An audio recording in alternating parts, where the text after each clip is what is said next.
Chapter 1924. The breakthrough point of these 10,000 riders was precisely Huang Songpu's Central Army and Longguan's Jia noble family's direct line of command cavalry. Probably because nobody expected that the northern Liang border cavalry would avoid direct battle, the 10,000 riders cutting through the formation appeared to be like a hot knife cutting through bamboo, like a knife cutting through tofu, with ease and ease. The other group of dragon elephant light cavalry penetrated in even more easily. A few groups of cavalry gathered from the southern dynasty Z families rushed out of the camp, so there was a gap between them and the central army formation.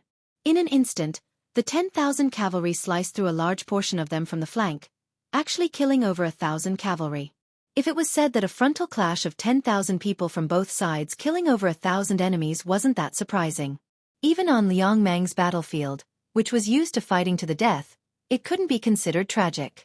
However, in this kind of pure charging formation, the side with the advantage in numbers losing over 1,000 people was a little preposterous. It was enough to see that the Beimang Southern Dynasty Border Army's second-class elites met the Longxiang Army that was once hailed as the #1 light cavalry in Liangzhou's border army.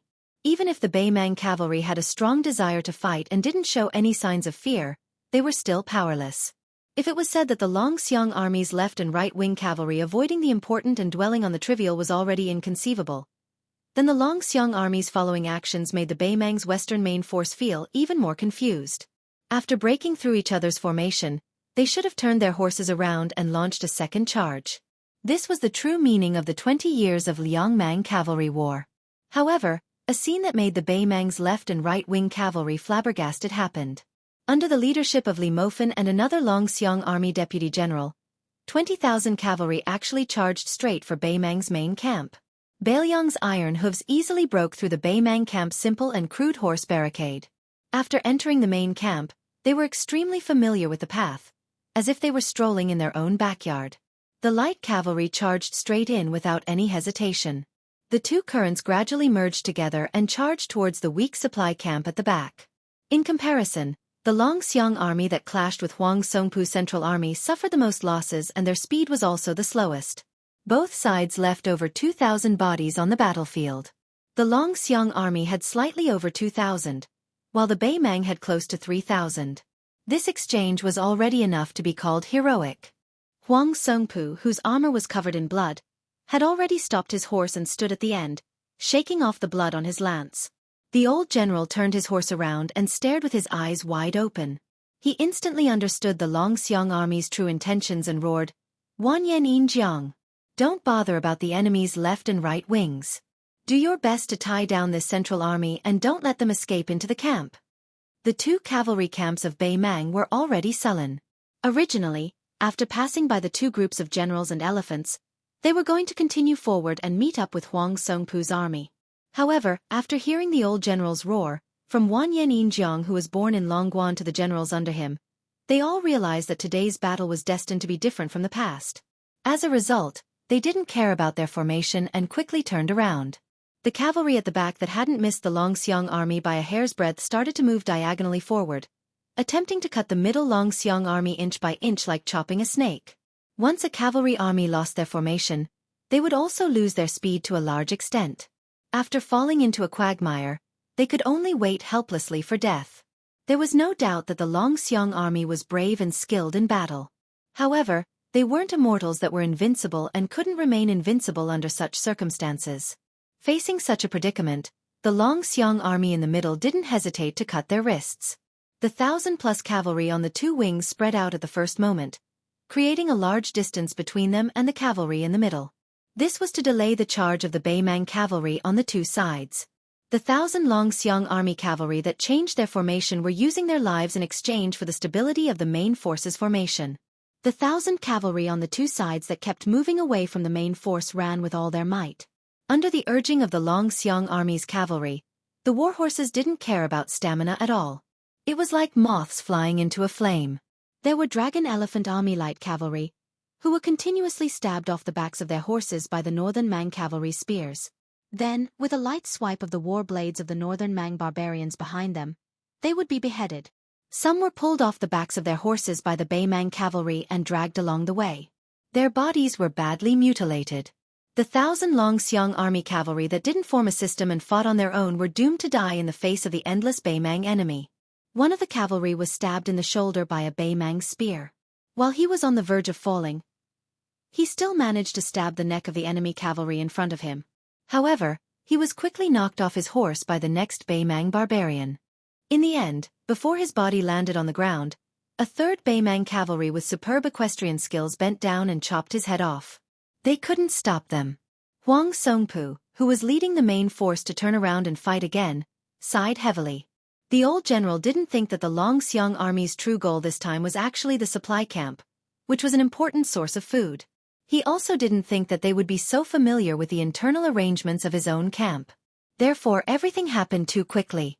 The two flanks of the Longxiang army's formation, the main force's formation in the middle, and the sacrifice of the 1,000 Longxiang army cavalry were all like this.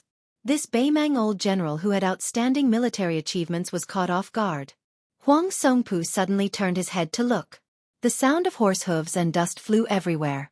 Huang Songpu said to a retainer beside him in a deep voice, "Pass down the order. All the infantry in the camp are to leave the camp and get into formation in the south of the camp. Order the left camp to chase after the Longxiang army with us in the middle. Go around the camp and delay the enemy as soon as possible. Don't be greedy. If the Longxiang army tries to split up and retreat to Qingcang City, kill one of the cavalry units nearby. Also, let Wanyan Yinjiang lead the troops to intercept the 10,000 cavalry behind us. They should be the cavalry of Liuzhou's General Ko Zhenghuai.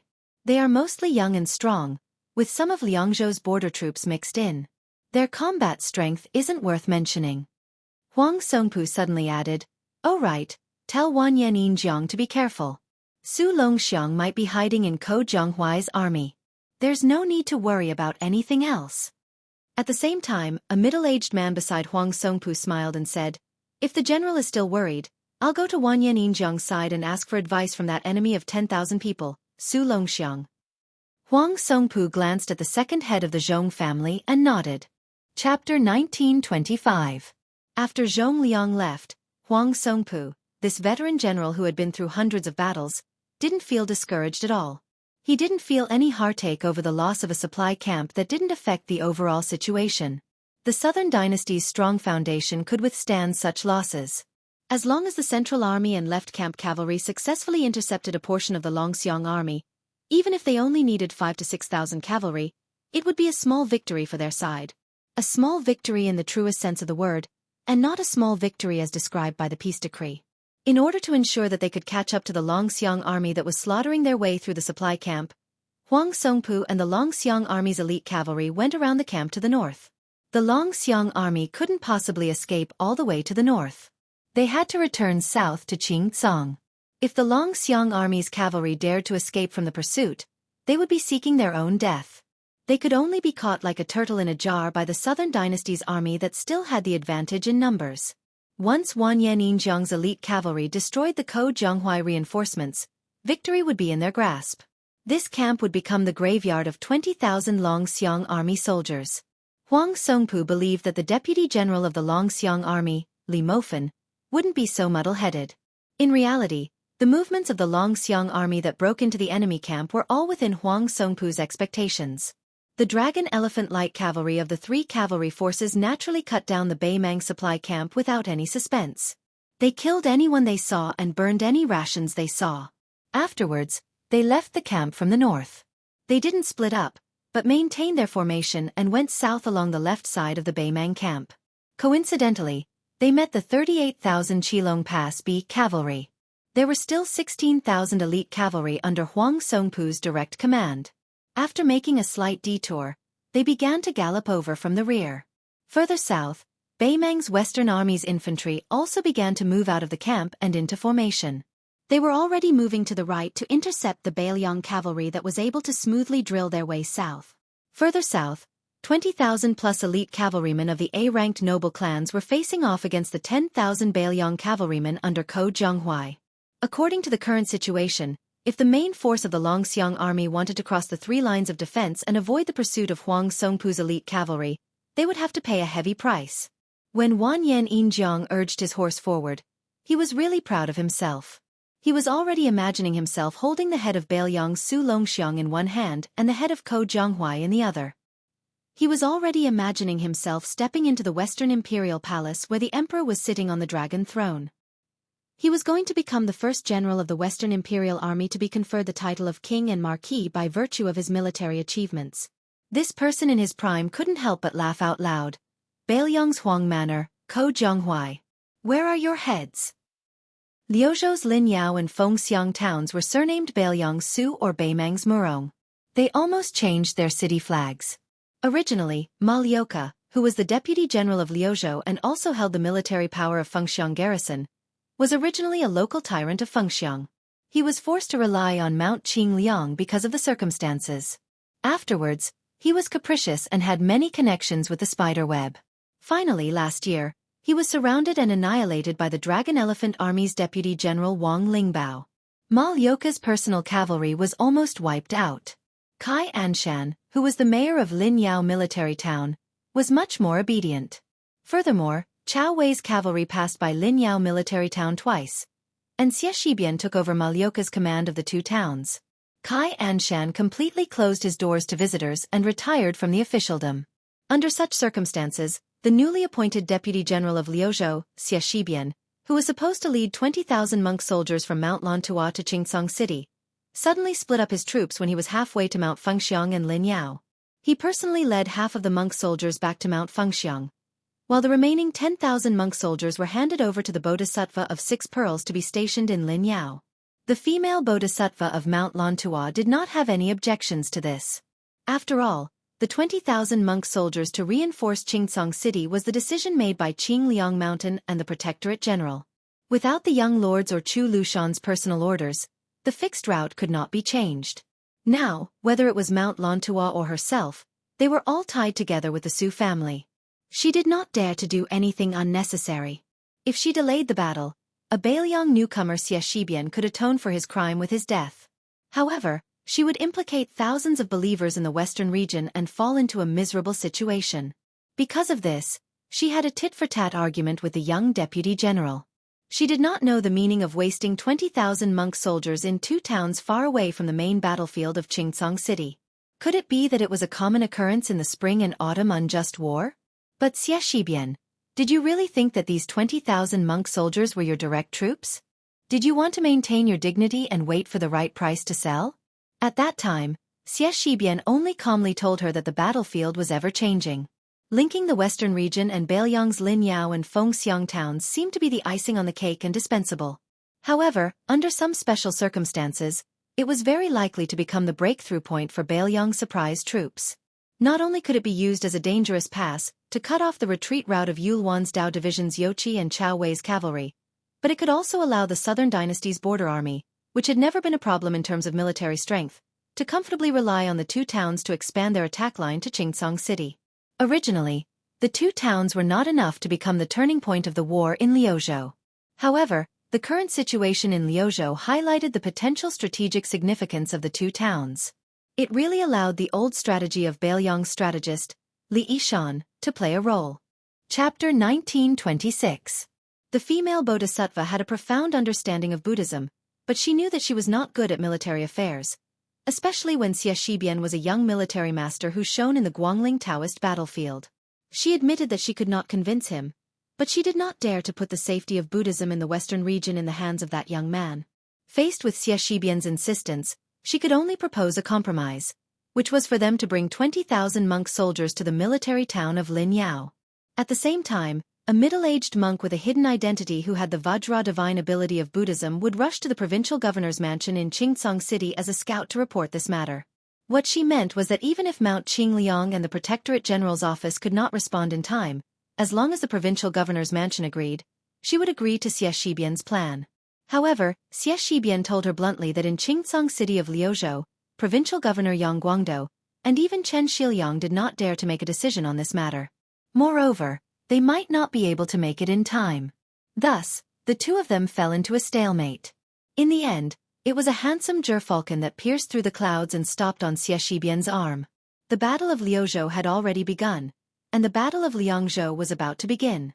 However, under these circumstances, this gerfalcon, which was personally cultivated by Chu Lushan and had followed the young king all these years, actually used the young Xie Shibian, who was far away from the 2 battlefields, as its only contact. At that moment, she had mixed feelings and was speechless.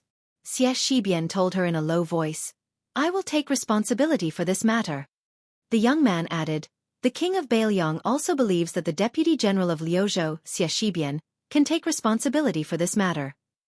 Only then did she tacitly agree to his deployment of troops. The 20,000 strong and fearless monk soldiers of Mount Lantua split up and entered the two towns of Fengxiang and Linyao. At this moment, the female bodhisattva, who was dressed in a white kasaya but had a head full of black hair, stood on the city wall of Linyao.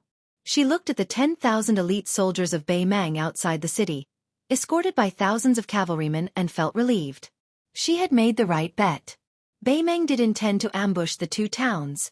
Even someone like her who didn't know much about military affairs knew that the weak military strength that was continuously transferred out from the two towns was not enough to defend the two towns. She had some general understanding of some of the main elites of Liang Mang's border armies, for example, the Great Snow Dragon Cavalry and White Horse Crossbowmen outside Liangzhou Pass, Yan Wenluan's infantry within Yuzhou, and the Longxiang army in Liuzhou. She had heard of the Northern Mang Southern Dynasty's Dongzhuo's infantry that was said to be able to wrestle with Yozhou's infantry, as well as that Fatty Dong's Crow Cage, the Chang cavalry that had already been wiped out in Lu province, the Ruren cavalry that had now been disbanded, and so on. Apart from these, there were also some troops that she was not unfamiliar with. Among them, there were the infantry brigade of Bei Mang's Southern Dynasty border army. Everyone knew that the grassland cavalry had been harming the Central Plains for nearly 800 years, but they had never heard that there were troops and horses that were good at attacking cities. They had always either bypassed those impregnable passes and high cities, or the grassland cavalry had always taken the initiative to seek out the main force of the Central Plains border army and annihilate them in one fell swoop, causing those border cities to lose their original strategic significance. However, things were different in Bei Mang now. Other than Dongzhuo's private army, which was mostly made up of infantry, the Southern Dynasty border army had a special kind of troops stationed in several military towns. They were the infantry brigade. They were definitely different from ordinary infantry, and their treatment was not inferior to the heavy armored infantry in the history of the Central Plains. They were the true soldiers of the Empress of Bei Mang. Li Yishan once described this troop as follows: "The infantry brigade of the Southern Dynasty of Bei Mang is the result of the painstaking efforts of the king of the Southern Courtyard, Huang Songpu. They go up and down the hillsides, enter and exit the streams, and are the best at climbing high and traveling light. In the deep and dangerous valleys, they use the infantry brigade more often. Their ability to attack cities is not inferior to the top elite soldiers of the Central Plains." She gently exhaled, and her eyes instantly turned cold. She casually threw an armored corpse high out of the city. It was Kai Anshan, the Linyao city's Mu, who was waiting for an opportunity to make a move. Bei Mang obviously came prepared. They had already convinced Kai Anshan to submit to the Southern Dynasty. With them working from the inside and outside, how could Linyao defend the town? Before entering the city, Xie Shibian told her to keep an eye on Kai Anshan. As long as there was any movement, it was better to kill the wrong person than not kill at all. She didn't even look at the corpse that fell heavily to the ground. She muttered, "I used to think that the so-called godly use of troops in military books were just boasting by historians who used to be scholars. Now it seems that I was a frog at the bottom of the well." Not only did that youngster foresee Northern Mang's intentions to encroach on the two towns, through that Falcon, he gave the order to Chao Wei's cavalry that they didn't need to provide support to Yu Luan's Blade Division's Yuzhou cavalry in Southern Dynasty's hinterland, but rather quickly return the way they came, and then wipe out all of the Northern Mang border army that infiltrated Lu province's border. Such courage and decisiveness really made her, who was on the same side, feel terrified. Just in case when things came to a head, one was won. However, that Lu province deputy general just happened to be able to return this chance to Northern Mang exactly as it was. She did not feel that this was a blind cat meeting a dead mouse. Among those who practiced martial arts, there were also exceptional geniuses who were unparalleled. It was the same for those who used troops. They became heroes that never appeared in the world. On the city wall of the Phoenix Legion town in Bailiang, which was the furthest out of the three towns in the west, Xie Shibian was wearing armor. His hand pressed on his cold blade, and his expression was cold. Even in such attire, this scholarly-looking young man gave one the feeling of a scholar. In a voice that only he could hear, he said in a low voice, "Ko Jianghuai, you said in your early years that one day in a cavalry battle, you would fight as if you were using your cavalry to bully your infantry." The evaluation of the Liang dynasty was that since the Dafeng dynasty, he was called a Confucian general. He used the spring and autumn weapon armor Yi Bai Kuei to win. After him, it was Chen Zhibao. After Chen Zhibao, Xie Shibian was the top Confucian general. The three of them each had their own strengths, and there was no difference in strength. Maybe because Xie Shibian was the only one who was still alive and held a high position in the imperial court, such a conclusion might not have been able to convince the masses. Even so, Xie Shibian's position in the hearts of the future strategists was already enough. Regarding this matter, Xie Shibian, who was in his twilight years, could only laugh to his close friends. In terms of using troops, I am far from Ko Zhonghuai. Xie Shibian, Ko Zhonghuai. De Chu's twin jade annulus. Today, he was Bailiang's twin jade annulus. Chapter 1927. For a cavalry army that didn't have the advantage in numbers to try and break through the three lines of defense that were tightly connected, especially when two of the lines of defense had large-scale cavalry forces, under normal circumstances, it was no different from a fool's dream. If one added on the fact that there were close to 20,000 elite cavalry chasing after them, the situation could probably be described as a land of death. It was precisely under this type of extremely dangerous situation that the Longxiang army that was charging south began to change their formation. The vanguard cavalry that had most of their spears and lances destroyed slightly pulled back the front line. With Li Mofen at the head, everyone pulled out their blades and formed a conical formation. It was clear that they wanted to use the fastest speed to break through the Yi Longguan family's 38,000 cavalry. At the same time, roughly in the middle of the Longxiang army's formation, a clear dividing line was stretched out. The 10,000 or so young and strong cavalry that slowed down their warhorses were gathered at the back. Almost everyone had a spear and lances in their hands. In a normal cavalry formation, rows of spears and lances were laid out horizontally in a swift and fierce line. The former formation was more used to tear apart the enemy's formation, at the same time slowing down the speed of the Beimang cavalry to the greatest extent. The latter's vicious charge was more of a life-and-death struggle. Under the personal leadership of the Beimang Great General, Huang Songpu's cavalry did not charge forward with all their might. Instead, when the Longxiang army changed their formation also quietly changed. The center of the cavalry formation was thinner and the two wings were thicker. First, they suffered the most losses. Adding on to the fact that they had circled around to the north of the main camp to cut off the path of the Longxiang army, the cavalry and warhorses were a little tired. After a spurt of energy, they needed to use this opportunity to recover their strength. Furthermore, they worked together with the cavalry of the Yi High School of the South to form a pincer attack from the north. If they charged too quickly and met with the cavalry that passed through the Longxiang army's formation, it would create an awkward situation where they collided with each other. Therefore, Huang Songpu's cavalry were like a flood meeting a pillar in the middle of a river. They intentionally gave up a large area in the north to allow their allies to turn around. When the time came, the two cavalry forces that naturally gathered together would be able to form a perfect formation with both wings thick and heavy. Together with the cavalry formation that was formed by the soldiers that came out of the camp, they would definitely be able to deal considerable damage to the Longxiang army that had been defeated time and time again. However, Bailiang's Liuzhou border army was already showing signs of complete annihilation. After Ko Zhonghuai's cavalry and Wanyan Yinjiang's 20,000 cavalry clashed, the situation took a turn for the worse. The 20,000 Southern Dynasty's elite troops originally thought that it would be a simple battle where they would be able to obtain great military merits. Who would have thought that after the clash, they would be completely defeated? Ko Zhonghuai and a young general wearing a strange red armor were neck to neck, and their momentum was unstoppable. The two cavalry were like this, and the 10,000 cavalry behind them were even more so. If not for Zhong Liang, who was hiding beside Wanyan Yinjiang, saving him, Wanyan Yinjiang would have been pierced through the chest by the young man wearing the red armor. If not for the fact that the young man who won the title of Enemy of 10,000 in the Liangmang battlefield did not have any desire to fight. Even if Zhong Liang wanted to protect the second in command of the Longguan aristocrat clan, it would not be easy. However, Zhong Liang, who was in the middle of the battlefield, was also scared witless. How could these 10,000 cavalry be Bailiang's last-ranked cavalry? They were worthy of being the main force of the Longxiang army. Wanyan Yinjiang's 20,000 elite cavalry were like a piece of silk that was torn apart by a sharp weapon. After the clash, more than 3,000 of them were lying on the ground. This kind of heavy injury was simply unimaginable. Pull one hair and the whole body will be affected.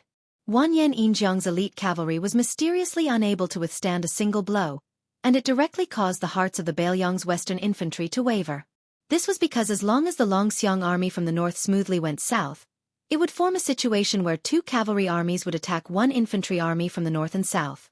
This was enough to be fatal to the large formation where only the last-ranked men on the grassland would be reduced to infantry. In an instant, the situation changed, and victory and defeat changed hands. Although the 40,000 cavalry gathered at the E-gate of the Longguan Pass still gritted their teeth and tried to stop the Longxiang army from going south, when faced with the 25,000 Bailiang cavalry, they naturally didn't have the strength to do so. The iron spear of Li Mofen, who had killed no less than 30 enemy cavalry, had long broken apart. The 40 or so halberd pouches on both sides of his saddle had even been used up. Of the 40 or so corpses in northern Mang supply camp, all of them had a short halberd stuck in their heads. Li Mofen, who was the vanguard of the cavalry formation, was the first to successfully kill his way through the enemy's formation. This deputy general of the Longxiang army seemed to have 25,000 Longxiang army cavalry behind him, but in reality, it was less than 15,000 cavalry. This was because there were 10,000 Ko Jianghuai's troops that were far weaker than the Dragon Elephant cavalry. Those 10,000 outstanding vagrant youths, who had been conserving their strength from start to finish, were left with the corpses of the Baimang cavalry wherever their long spears passed. Ko Jianghuai's sneaky substitution was precisely the key to this battle that gave the Baimang cavalry a feeling of absurdity from start to finish. In reality, these 10,000 people had been following behind the left wing's two groups of Dragon Elephant light cavalry from start to finish. From breaking through the enemy's formation to entering the camp, and then to now heading south, their losses were negligible. In the early stages of the battle, the two wings of the Longxiang army broke through the enemy's formation too easily, so the Baimang didn't see through their identities. As a result, on the current battlefield, the Baimang army was in an incomparably awkward and comical situation. The southernmost Wanyan Injiang's cavalry was beaten to the point where not a single bit of their energy was left. From the main general to the ordinary cavalry, everyone was panicking and at a loss. Then, there was the infantry formation that had yet to completely solidify. The top-notch infantry of the Northern Mang and Southern Dynasty's border army, more than 20,000 infantry soldiers, had already been deployed to launch a surprise attack on Phoenix Town and Linyao Town. This infantry army that had hurriedly left the camp and formed the formation were mostly clad in light leather armor. After all, they were not the heavy armored infantry that specialized in facing the grassland cavalry in the history of the Central Plains. Moreover, the original intention of this infantry army was to attack Qingcong City in Lu Province. How could they possibly be used to resist the frontal assault of the Northern Liang cavalry? For this type of infantry and cavalry battle, the Baimang infantry, be it in terms of equipment or training, were all abnormally immature. The men of the Northern Mang grassland had always been the weakness of the men of the Northern Mang grassland. They were naturally unfamiliar with the heavy crossbows that they were not used to. Suddenly, they had to stand still and face the charge of the Northern Liang cavalry. It was easy to imagine the extreme discomfort they felt. Further north was the Yi High School cavalry that had brushed shoulders with the Longxiang army. The northernmost was the Huang Songpu cavalry that had given up their corps. The perfect defensive line that should have been united was now in tatters. Baimang still had the advantage in numbers, but the morale of the Liangmang side was like heaven and earth. Li Mofen raised his head and looked at the Ko Jianghuai cavalry that was a Baimang infantry formation. That was the true main force of the Longxiang army. The corner of this general's mouth twitched as he raised his cold blade and lightly spun it. The 10,000 Dragon Elephant light cavalry behind him didn't even bother about the infantry formation. They circled around the formation and easily went down south. When Li Mofen heard a voice, he suddenly turned his head in shock. After the frontal collision, there were still 8,000 strong refugees behind him. One of them actually charged straight at the Baimang infantry formation, his spear pointing forward as he furiously hollered, "Liuzhou cavalry! May the dead die! Follow me to death!" Li Mofen, whose face was cold, slowed down his horse, turning his head to look towards the north. Was that fellow crazy? The start and end of today's battle was due to Ko Jianghuai's careful planning. Originally, everything was within Ko Jianghuai's calculations. However, that Liuzhou general didn't allow the refugees to die on their own accord. One must know that such bold actions would result in military merits after the battle. Based on Bailiang military law, a light punishment would be a demotion in rank, and a heavy punishment would be beheading in public. In Li Mofen's field of vision, He saw that when that rider was about to collide with the Northern Mang infantry's barricade spears, he suddenly tightened his reins. That A-ranked warhorse from the silken pasture suddenly leapt high into the air. It jumped over the first 2 rows of spears that were slanted forward, crashing into both the man and the horse. The heavy fall of the horse's iron hooves trampled a Baimang infantry soldier to death on the spot. The warhorse that couldn't bear the heavy burden had its knees broken. That Liuzhou cavalry viciously thrust out his spear, piercing through the chests of 3 infantry soldiers in a row. After landing, the Liuzhou cavalry held his spear with both hands and charged forward. Behind him, the vanguard of the cavalry faced the Baimang cavalry formation that was shining with a cold light. The men and horses didn't retreat at all, charging straight ahead. Those Bailiang war horses were stabbed to death by the sharp spears. When the cavalry faced the infantry formation that was waiting for them, the vanguard cavalry would definitely die. This was the only way to break the infantry formation bit by bit. Apart from using the lives of the cavalry and war horses, there was no other shortcut. 8,000 Liuzhou cavalry. Charge.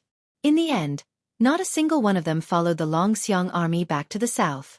On the first row of Northern Mang's infantry's barricade horse infantry formation, many of Lu province's troops were hung with corpses. Chapter 1928. Some of the spears even had 2 corpses hanging on them. Under such an endless barrage, the infantry formation had no choice but to retreat. Under the great inertia of the warhorses' charge, many of the barricade lances were snapped. Even though many of Flo province's cavalry were shot to death by heavy crossbows, many warhorses still relied on the inertia to charge into the formation. There were already Northern Mang soldiers who were directly smashed to death within the formation. When had this Baimang infantry formation seen such a cavalry charge that did not care about casualties? The originally dense and stable formation was finally on the verge of collapsing. If this infantry formation was the type of heavy armored infantry born to counter grassland cavalry on the map of the Central Plains, the type of heavy infantry formation whose armor and tactics were at the peak of perfection, then under the premise of stacking up the formation, the long spears and many rows of shields stacked up the defensive thickness, supported by the rotation of bows and crossbows, then even if this Liuzhou cavalry messed up the front line fearlessly, just the warhorse corpses that continuously fell to the ground were enough to form a new natural defensive line. At the same time, the entire formation moved back dozens of steps in an orderly manner, similarly not hesitating to use their lives in exchange for buffer time and strategic space. Then, even if the formation couldn't be as firm as it was at the start, its destructive power towards the charging cavalry was still shocking. Unfortunately, this was not the Battle of Miyun Pass. The Baimang infantry commander was also not Xie Shibian, who used the horse-blocking tactic to perfection. At this moment, after the horse barricade spear formation at the front was completely shattered, together with the chaos created by the Flo province cavalry, who was the first to charge into the formation, the Northern Mang crossbow infantry at the back were completely at a loss, not knowing how to respond at all. What was even more fatal was outside of this bloody battlefield. The Dragon Elephant cavalry under Li Mofen did not turn around to help the Liuzhou cavalry. Instead, they went down south, charging towards Wanyan Yinjiang's cavalry, who was trying to support the infantry formation. The main force of the Ko Jianghuai and Su Longxiang personally led the Dragon Elephant cavalry did not hesitate to charge towards the back of the infantry formation. Li Mofen did not turn around to look at the corpse-piled battlefield. He was not unfamiliar with that young Liuzhou cavalry general. His name was Chi Fu Longguan. It seemed like he was a lucky person that the young king personally brought from Baimang to Bailiang. At the start, he was a sergeant in the Longxiang army. Later on, he was promoted to a captain in Fuling military town. During the first battle of Liangmang, it was precisely this captain who messed up the meticulous plan of both sides of Liangmang to lure the enemy in and then wipe them out in one fell swoop. This made Bailiang Governor-General Chu Lushan and the then southern Great King Dongzhi would not know whether to laugh or cry. That was why this young man's name immediately shook Liangzhou Pass.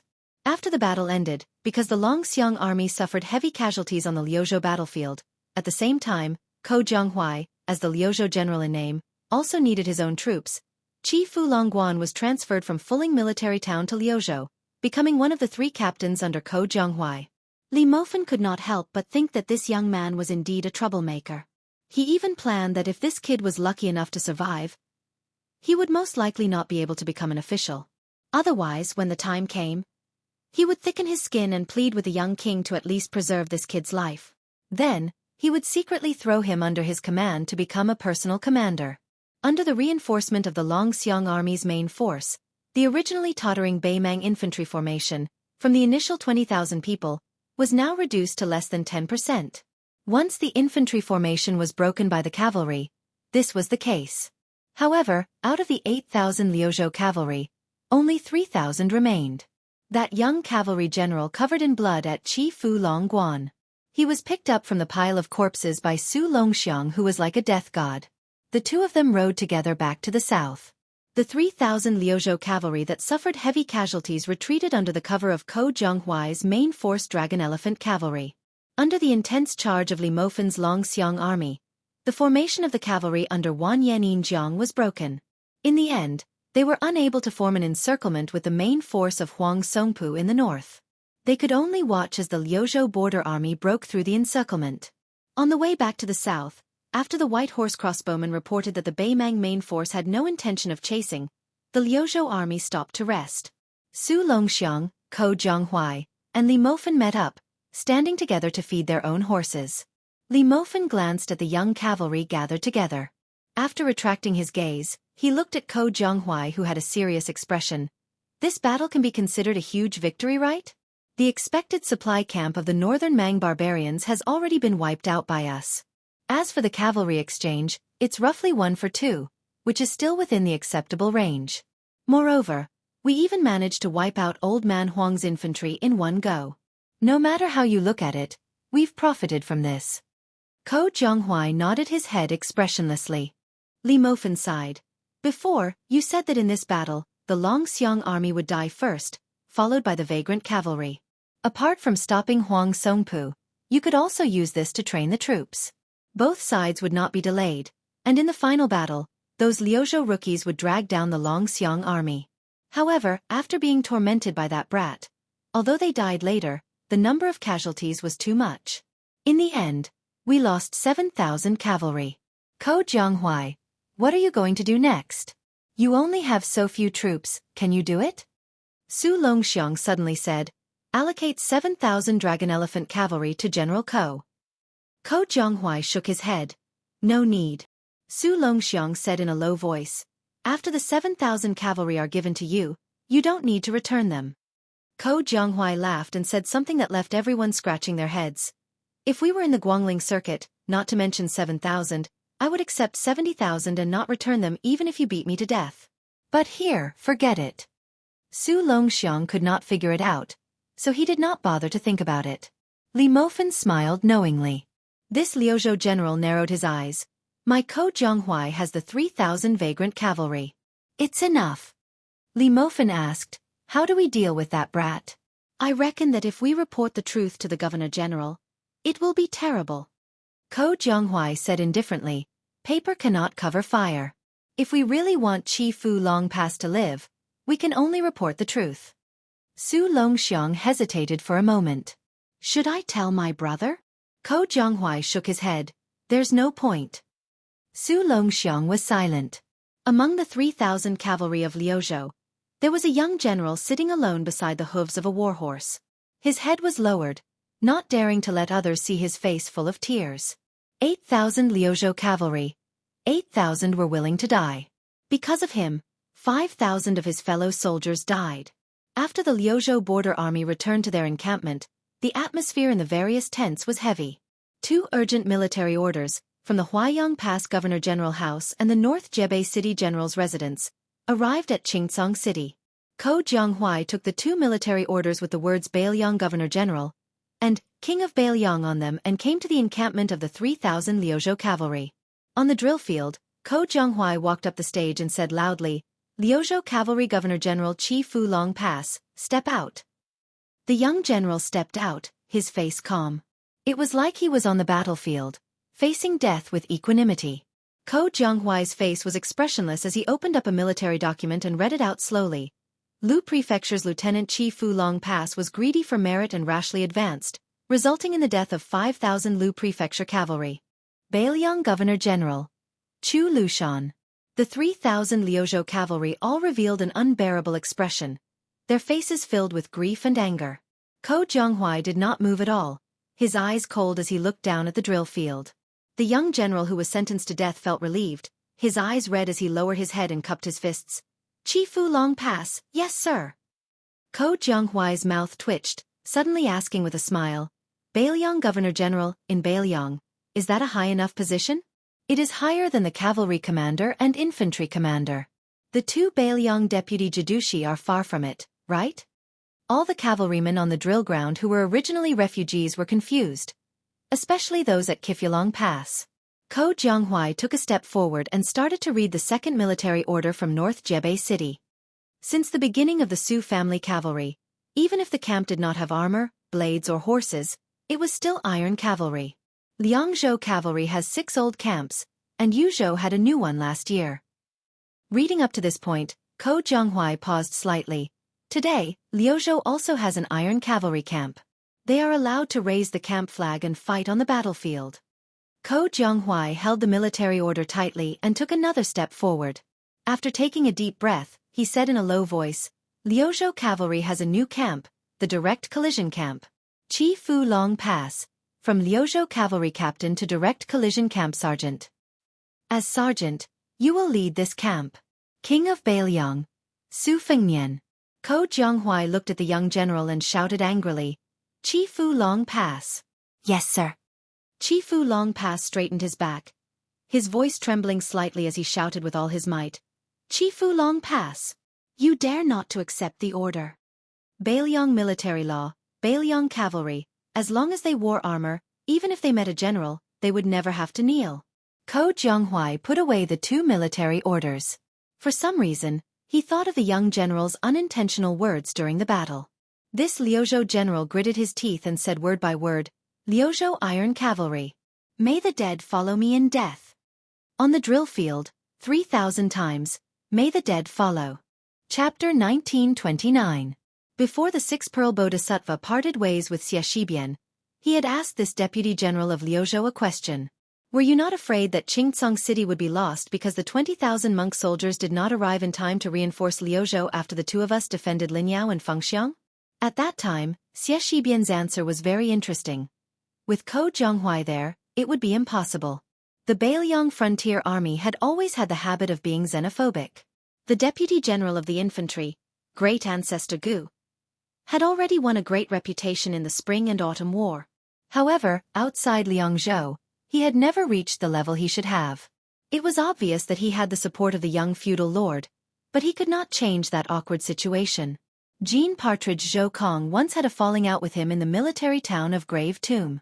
For example, as the deputy general of the infantry, if Chen Yunshui had something to discuss with the left and right cavalry of Liangzhou, or if he needed to borrow people, perhaps he did not even need to come personally.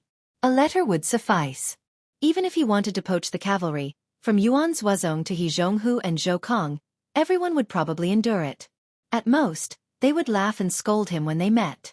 However, when it came to great ancestor Gu, even if he was a veteran general of the Spring and Autumn War who had a stable place in the military history and was known as the founder of the world situation theory, he would definitely not receive such treatment in the Bailiang frontier army. Not only great ancestor Gu, in fact, the younger generation Yulwandao was also in a bad situation at the beginning. Therefore, he could only go from Liuzhou to Yuzhou, which was regarded as a cavalry general, and not directly climb up the ranks in Liangzhou. It should be known that before the Yuzhou cavalry won the series of battles outside Gourd Mouth, the Yuzhou cavalry had always been ridiculed by the arrogant Liangzhou frontier cavalry as the embroidered cavalry. In private, they laughed that they were the daughter of the old general Yan Wenluan. After the first battle of Liangmang, General Ko Jianghuai of Liuzhou, who was the neighbor of the Longxiang army, the Longxiang army needed to replenish its troops. Whether it was He Zhonghu, Zhou Kong, or even the young cavalry general Chao Wei, who had never been to the border, all of the Liangzhou frontier cavalry had to do as the young lord wished. Although the entire Bailiang officialdom knew that this person was a genius in the art of war who had made great achievements in Guangling, in the end, most of the troops and horses under his command were young and strong. It was also said that after Ko Jianghuai managed to gather a cavalry of 10,000 people, neither the Xianli pasture nor the Tianjing pasture in Lianglong were willing to give them good war horses. It was only because of the young lord's strict military order from Mount Qingliang that they did not give him inferior war horses. Ko Jianghuai was like this. In fact, Xie Shibian, who was also one of the twin jade annals of Dechu, was not much better. Before he was temporarily promoted to the position of deputy general of Liuzhou, He had rushed to Miyun Pass with Chao Wei's elite cavalry. At that time, the cavalry under his command was of mixed origins. Most of them were the cavalry of Feng Xiang and Lin Yao, who were originally horse bandits of the western regions. Adding on the 2,000 to 3,000 cavalry recruited by Chai Dongdi and Han Wenbao, this kind of mixed group of soldiers and horses was something that even the Yuzhou cavalry, who were looked down upon by the Liangzhou frontier cavalry, looked down upon. Whether or not this kind of deep-rooted habit could be changed was related to the prestige of the new Liang prince. However, the relationship was not so big that it could be changed overnight. Moreover, the young lord seemed to have a confidence that bordered on arrogance. In reality, whether it was Yu Luandao, who had been promoted by He Zhonghu to be the second deputy general of the left cavalry, or Ko Zhonghuai, who was not so worthy of the title of Liuzhou general, neither of them disappointed Beiliang. Xie Shibian, who had already helped Chao Wei take Miyun Pass, was even more so. Before Xie Shibian led his troops into the Fengxiang town, there were 2,000 soldiers guarding the town. Half of them were refugees and half were Yuzhou infantry. Compared to the low walls of Qingcang City, the Daifeng dynasty clearly placed more importance on the Fengxiang town, which could be the first to reinforce the protectorate of the western regions. The city walls were definitely on the same scale as the prefectural cities of the Central Plains. Moreover, compared to the two ancient towns of Qingcang and Linyao, the Fengxiang town, which had the same rank as the other two town officials, had more than 200 people, far more than the 120 people of Linyao and Qingcang City. Once the protectorate of the western regions further west could not control the 40 or so countries under its jurisdiction, every time there was a war, the nobles of the western regions would have to pass through the Fengxiang town before choosing to enter the Central Plains through the old Beiliang or turn southeast to seek refuge in Xuzhou. Therefore, the history of the Fengxiang town was like its city walls, much thicker than Qingcang and Linyao. Chapter 1930. If they didn't have the 10,000 monk soldiers from the western border serving as their backbone, facing the 10,000 southern dynasty infantry attacking the city, as well as the 3,000 cavalry waiting outside the city for an opportunity, Phoenix Soaring Town would have only been able to lay down a few more northern Mang barbarian corpses below the city walls and above the city walls. Phoenix Soaring Town would still have been lost. Northern Liang could only hand over this strategic location that covered a small half of the western regions. Perhaps after Lu province suffered a great defeat to Huang Song's Pu tribe's western army, Phoenix Soaring Town and Linyao's gains weren't all that significant. However, as long as both sides were in a deadlock, whoever grasped these two towns had a high chance of changing the battle situation. One side needed to provide Yu Luandao and Chao Wei with a great rear. The other side could use this opportunity to gather troops from Gusai province to assist Huang Song's Pu tribe. Especially if the Liuzhou cavalry won by a fluke and still had the strength to break through the southern dynasty defense line and attack Gusai prefecture. Then Beiliang losing two towns could be said to be a fatal mistake.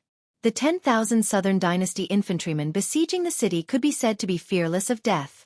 However, because this was a surprise attack where victory was within their grasp, they didn't bring along large amounts of supplies and siege weapons that would slow down their advance.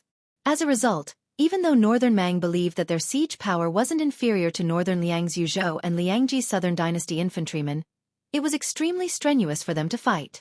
Even though the infantrymen under the city walls didn't have any geographical advantage at all, they still displayed astonishing accuracy.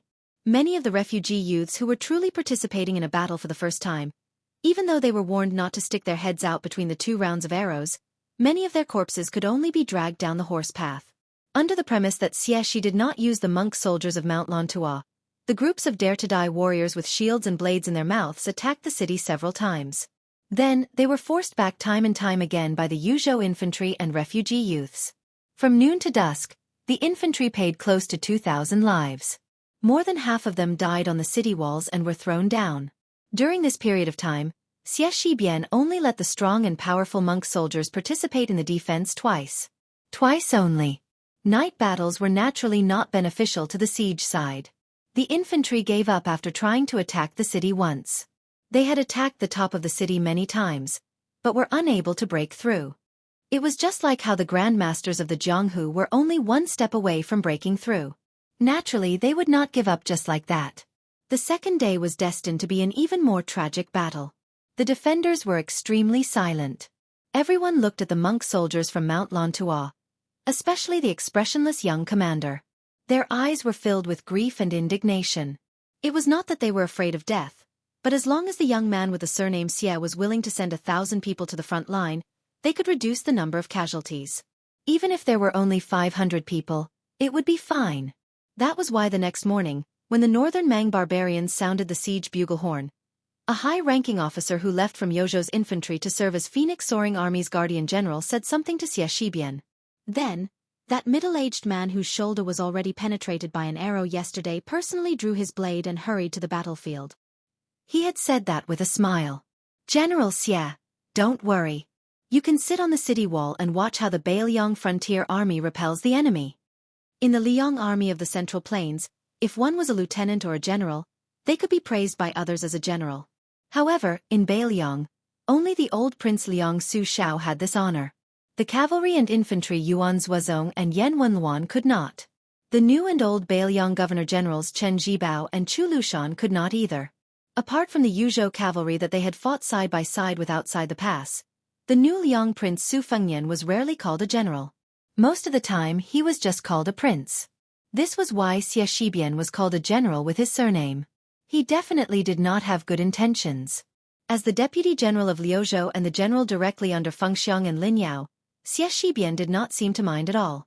His face was dark as he watched the general walk away. For the entire day, more than 2,000 wandering souls and wild ghosts were found by the Buba army in this foreign land. After the 10,000 infantry discussed with the cavalry general, they started to retreat. Of the 2,000 Bailiang border soldiers, only 600 were left. The general who had almost died on the city wall was dragged off his horse by a monk soldier. He spat out a mouthful of blood and cursed in the direction of the deputy general of Liuzhou. F***ku Xie Shibian. The remaining 600 people, apart from less than 100 old Yuzhou soldiers, were all refugees and young adults. Both sides were filled with hatred for the young man who did not move from start to finish. Just as Bai Mang was about to retreat, Xie Shibian ordered. Xie Shibian had already ordered. Monk soldiers, follow me out of the city. No matter the cost, hold them back for at least 6 hours. This kind of action of not doing anything during a battle and then taking credit after the battle had not been seen in the Bailiang border, where military law was like a mountain. Xie Shibian did not explain a word.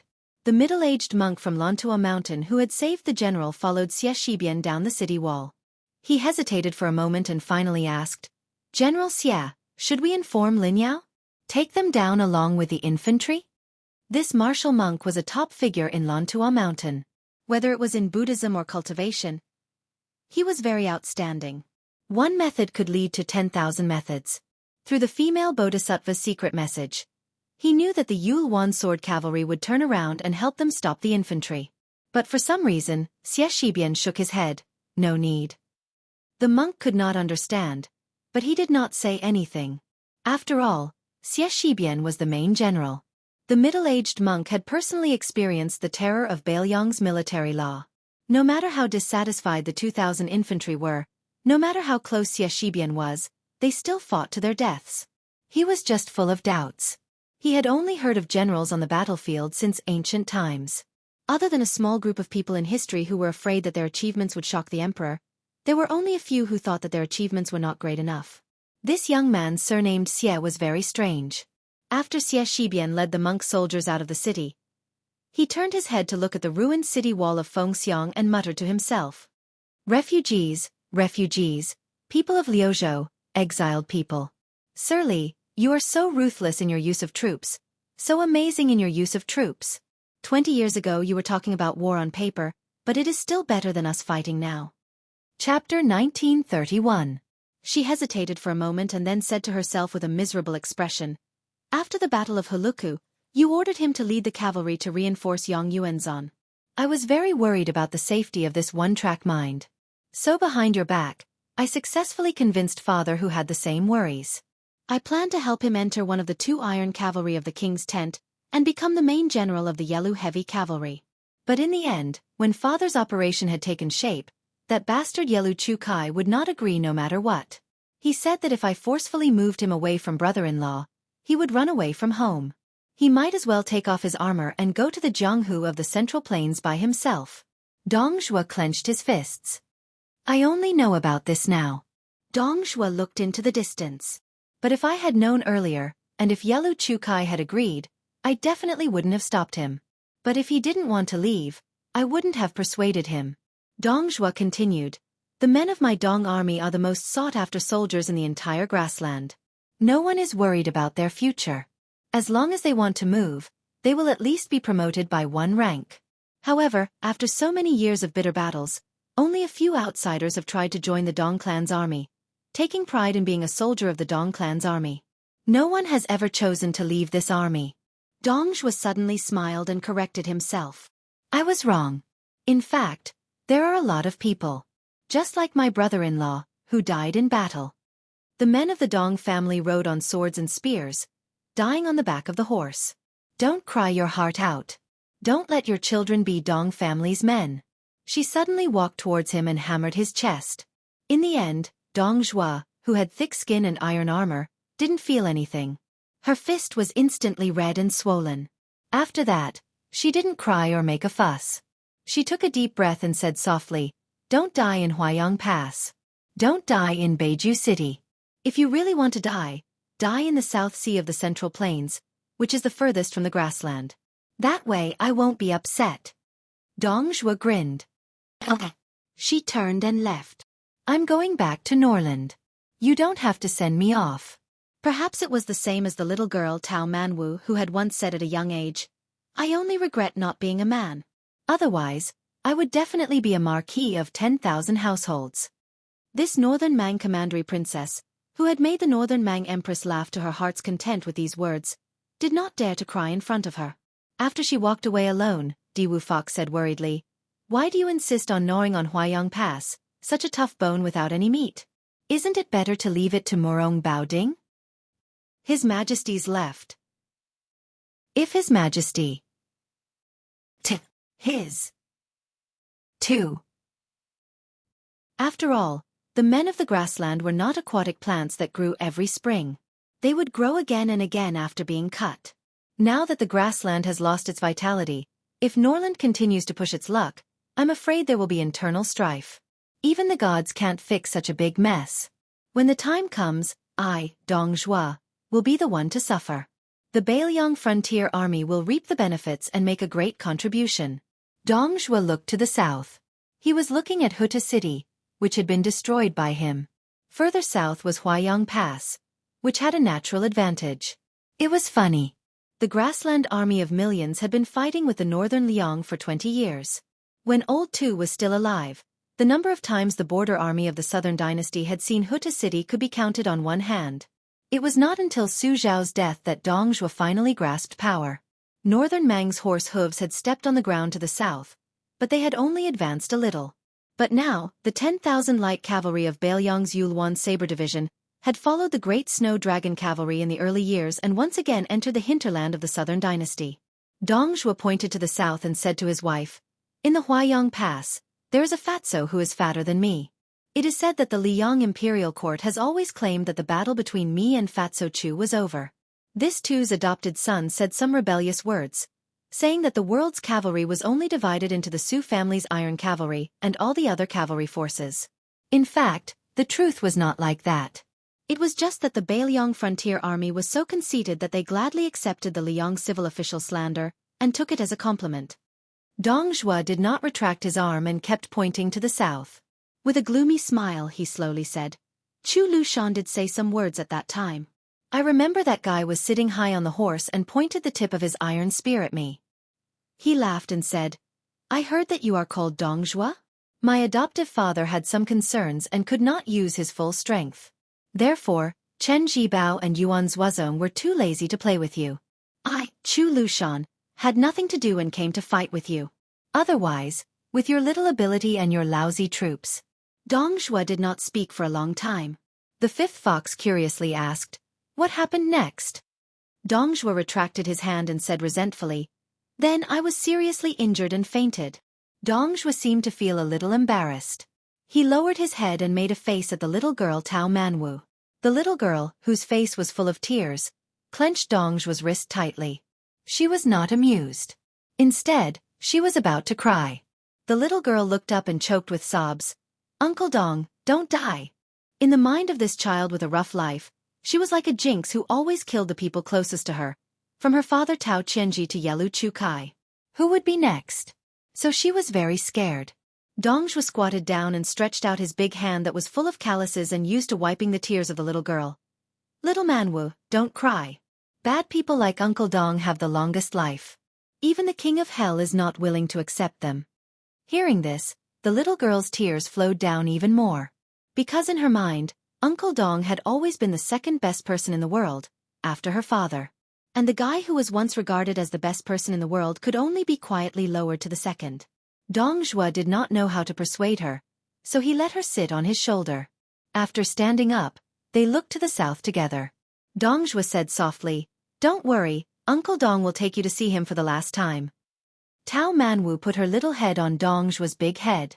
Dongzhuo asked softly, "Little Manwu, how do you hum that ballad? Uncle Dong always can't remember the words. Your little uncle used to sing it in front of me, but he sang it very badly. Little Manwu, why don't you teach him one last time?" The little girl gave a heavy hum, but there were too many tears and too much crying. She did not speak immediately. Dongzhuo was not in a hurry.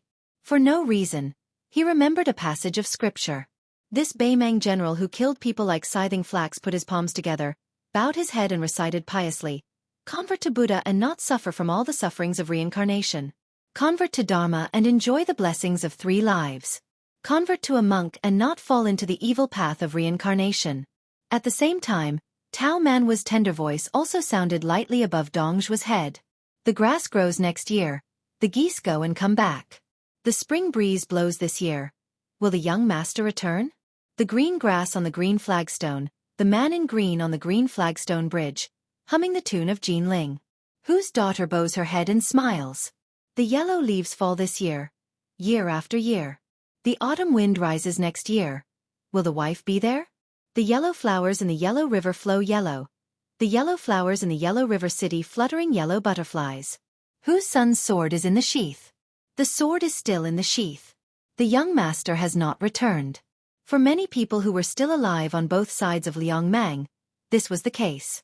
However, perhaps in the eyes of the Central Plains, the 3 kings rebelled together. Their war seemed to come for no reason. It was just those Bailiang barbarians and Beimang barbarians. The deaths there were justified and justified. On the yellow sand of the Longyan plain, the fat man who was still carrying little Manwu on his back put down his palms and said in a low voice, "Chu Lushan, since you want to die, then I will generously accept your 300 pounds of meat." The Huaiyang Pass, which controlled the main road to the south, was divided into inner and outer cities. The overall terrain increased toward the south, especially the inner city, which was built on the cliff and the city walls were made of stone. When Bailiang built Huta City, the most magnificent city outside the Northwest Pass, most of the stones were taken from the Conglong Mountain in Lingzhou. Later they found that there were still 30 to 40% of the huge stones left, so they moved them all to Huaiyang Pass, which was far from its current scale at that time. After more than 10 years of continuous reinforcement and accumulation, a large number of weapons and provisions were stockpiled. As long as the outer city was not lost, there was no need to worry about the water source. Huaiyang Pass was less strategic than Huta City and harder to break through. In fact, it was more difficult than Huta City, which was the first city at the border of Liang before North Resisting City was built. Therefore, when Chu Lushan insisted on building the protectorate office in Huaiyang Pass, which was far away from Liangzhou City, Su Fingyan did not have much objection. But after the shattered Huta City lost its defensive significance, Su Fingyan and Mount King Liangshan both requested that Chu Lushan retreat to North Resisting City. But Chu Lushan still insisted on defending Huaiyang Pass to the death. It was hard to imagine that this valiant general who had led more than 1,000 cavalry to conquer Shu, who had led more than 8,000 Yaluo cavalry, had maintained a low official rank after taking root in Bailiang without any complaints, wholeheartedly living a life of luxury and extravagance. He claimed that he liked fine wine, beautiful women, gorgeous clothes, great horses, famous cards, strange flowers, and luxurious travel. After he became the Protector General of Bailiang, he suddenly changed his position and remained motionless outside the barren and desolate pass.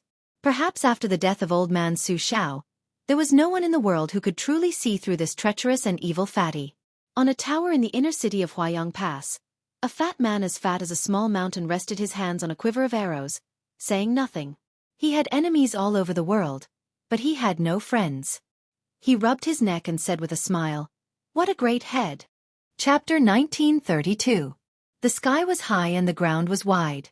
The clouds hung low as the sun set in the west. The sunset glow was especially dazzling. There were less than 100 riders galloping north.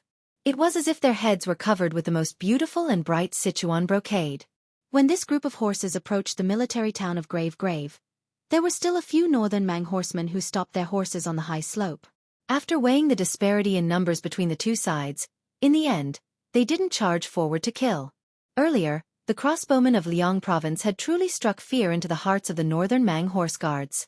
Not only were the 3 elite scouts almost completely wiped out, even the commander of the Ruran cavalry, Hong Jingyan, and that relative of the imperial family Yelu Chukai, had fallen on the battlefield.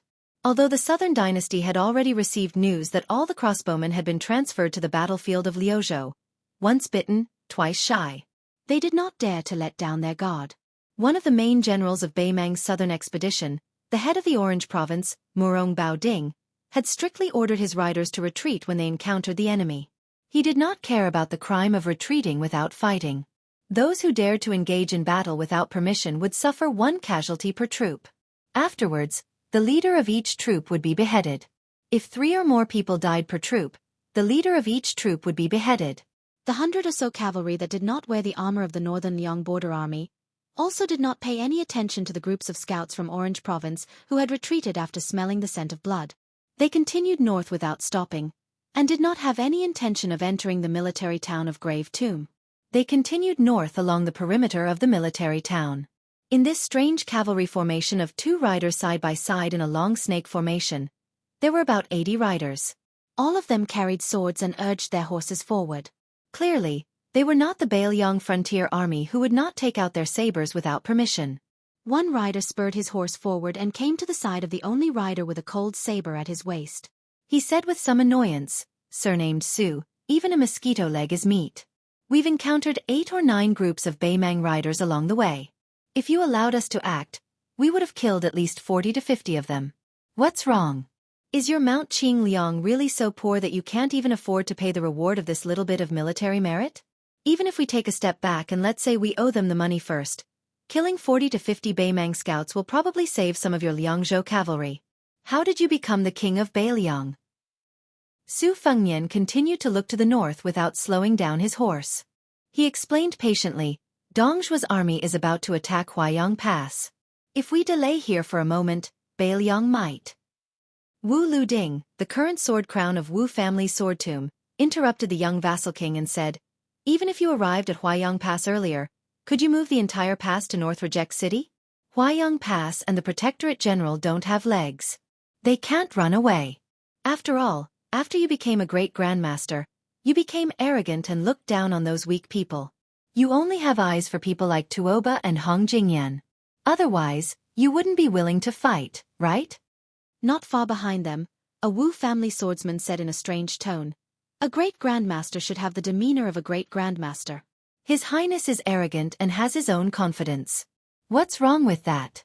A land immortal can stomp hundreds or thousands of ants to death. Wouldn't he be afraid of dirtying the soles of his shoes?" Wu Luding rolled his eyes. He didn't want to argue with the Xiong Ho behind him. He couldn't help it. Even in the Wu family's sword tomb, where the family's sword art was the world's sword art, only the old ancestor could slightly suppress Demon Zhu. No matter how conceited Wu Luding was, he still had to admit that there was still a gap between him and Zhu Huang in terms of cultivation and attainment. The Wu family's ancestors had long established a family rule. The length of the sword qi determined the size of the principal. Although Wu Liuding's skin was not thin, he didn't go to the extent of arguing with Zhu Huang. However, if Cui Hua, who carried the ancient sword Su of Gojoseon, was willing to join forces, Wu Luding was confident that he could beat Demon Zhu into a pig's head. Unfortunately, Cui Hua was a sword attendant. According to the Wu family's unshakable rules, she couldn't participate in the competition between Sword Crown and other Jianghu people. To put it bluntly, a sword attendant was someone who specialized in collecting Sword Crown's corpse. Su Fengnian smiled and shook his head. He didn't continue to explain. Some Bailiang's family matters couldn't be explained to these Wu family swordsmen, who had left behind the teachings of their ancestors. Don't seek the wall of Lianqing, seek the killing sword. Su Fengnian's mood was much heavier than what he showed on the surface. Chu Lushan refused to leave Huaiyang Pass. He only gave one sentence to North Resisting City.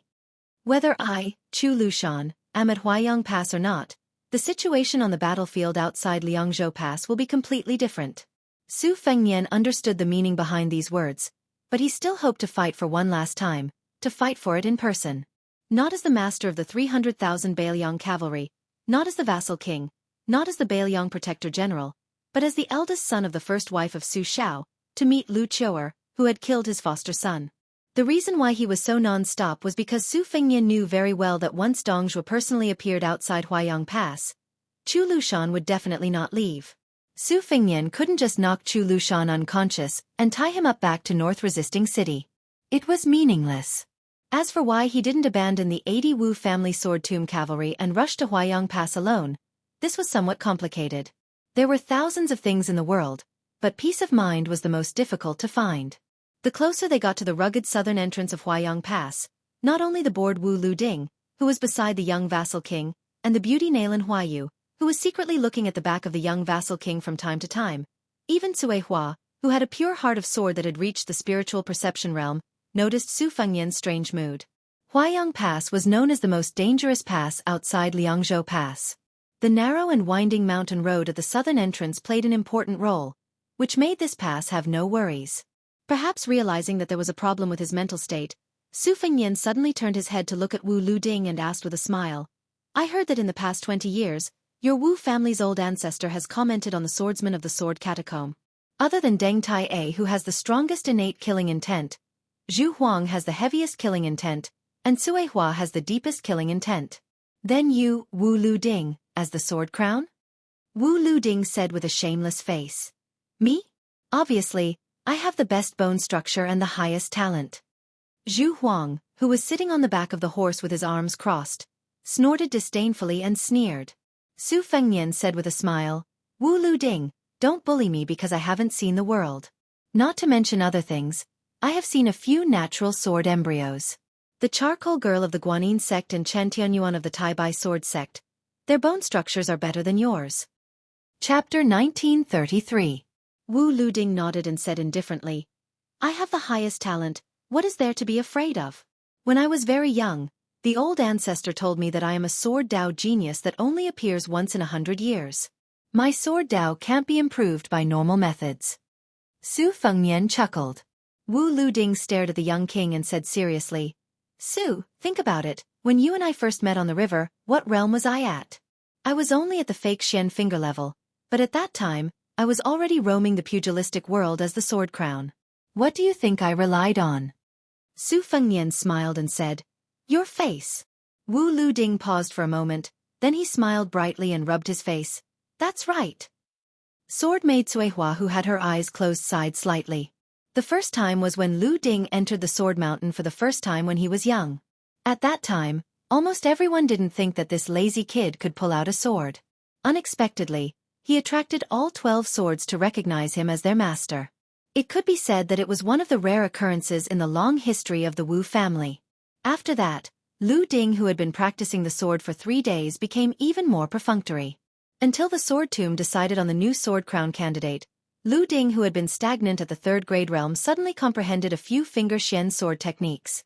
Wu Luding laughed and said, "This is a genius. If I really practice the sword diligently, wouldn't that be amazing?" Su Fengnian agreed for the first time, but the next sentence made Wu Luding completely deflated. "If I didn't calculate wrongly, Sword Crown Wu still has one more chance. Now that he is at the Finger Xian realm, then it is still possible for him to stagger into the Celestial realm. Not bad, he should be able to fight with people of the same age." That Shenyuan Qingfeng of the Hui Mountain, who was said to have comprehended immortality after watching snow for a night. Of course, the premise is that she only uses one hand. Wu Luding was furious. "Even if I can only break into the Celestial realm, even if I can't reach the Great Celestial realm, I will definitely be able to use 1 or 2 moves of the Earth Sword Immortal." Su Fengnian replied with an "oh," and added fuel to the fire. 1 or 2 moves. That's pretty impressive. Like me, I only have a few dozen moves. Wu Luding looked pitiful and turned to look at Nalan Huayu. "Aunt Nalan, this guy is too much of a bully." She smiled sweetly and added insult to injury. "Aunt is not your mother, it is useless to complain to me." Su Fengnian smiled and said, "Yes, Sister Nalan, Don't pay attention to him. Nalan Huayu raised her eyebrows, and her smile became wider.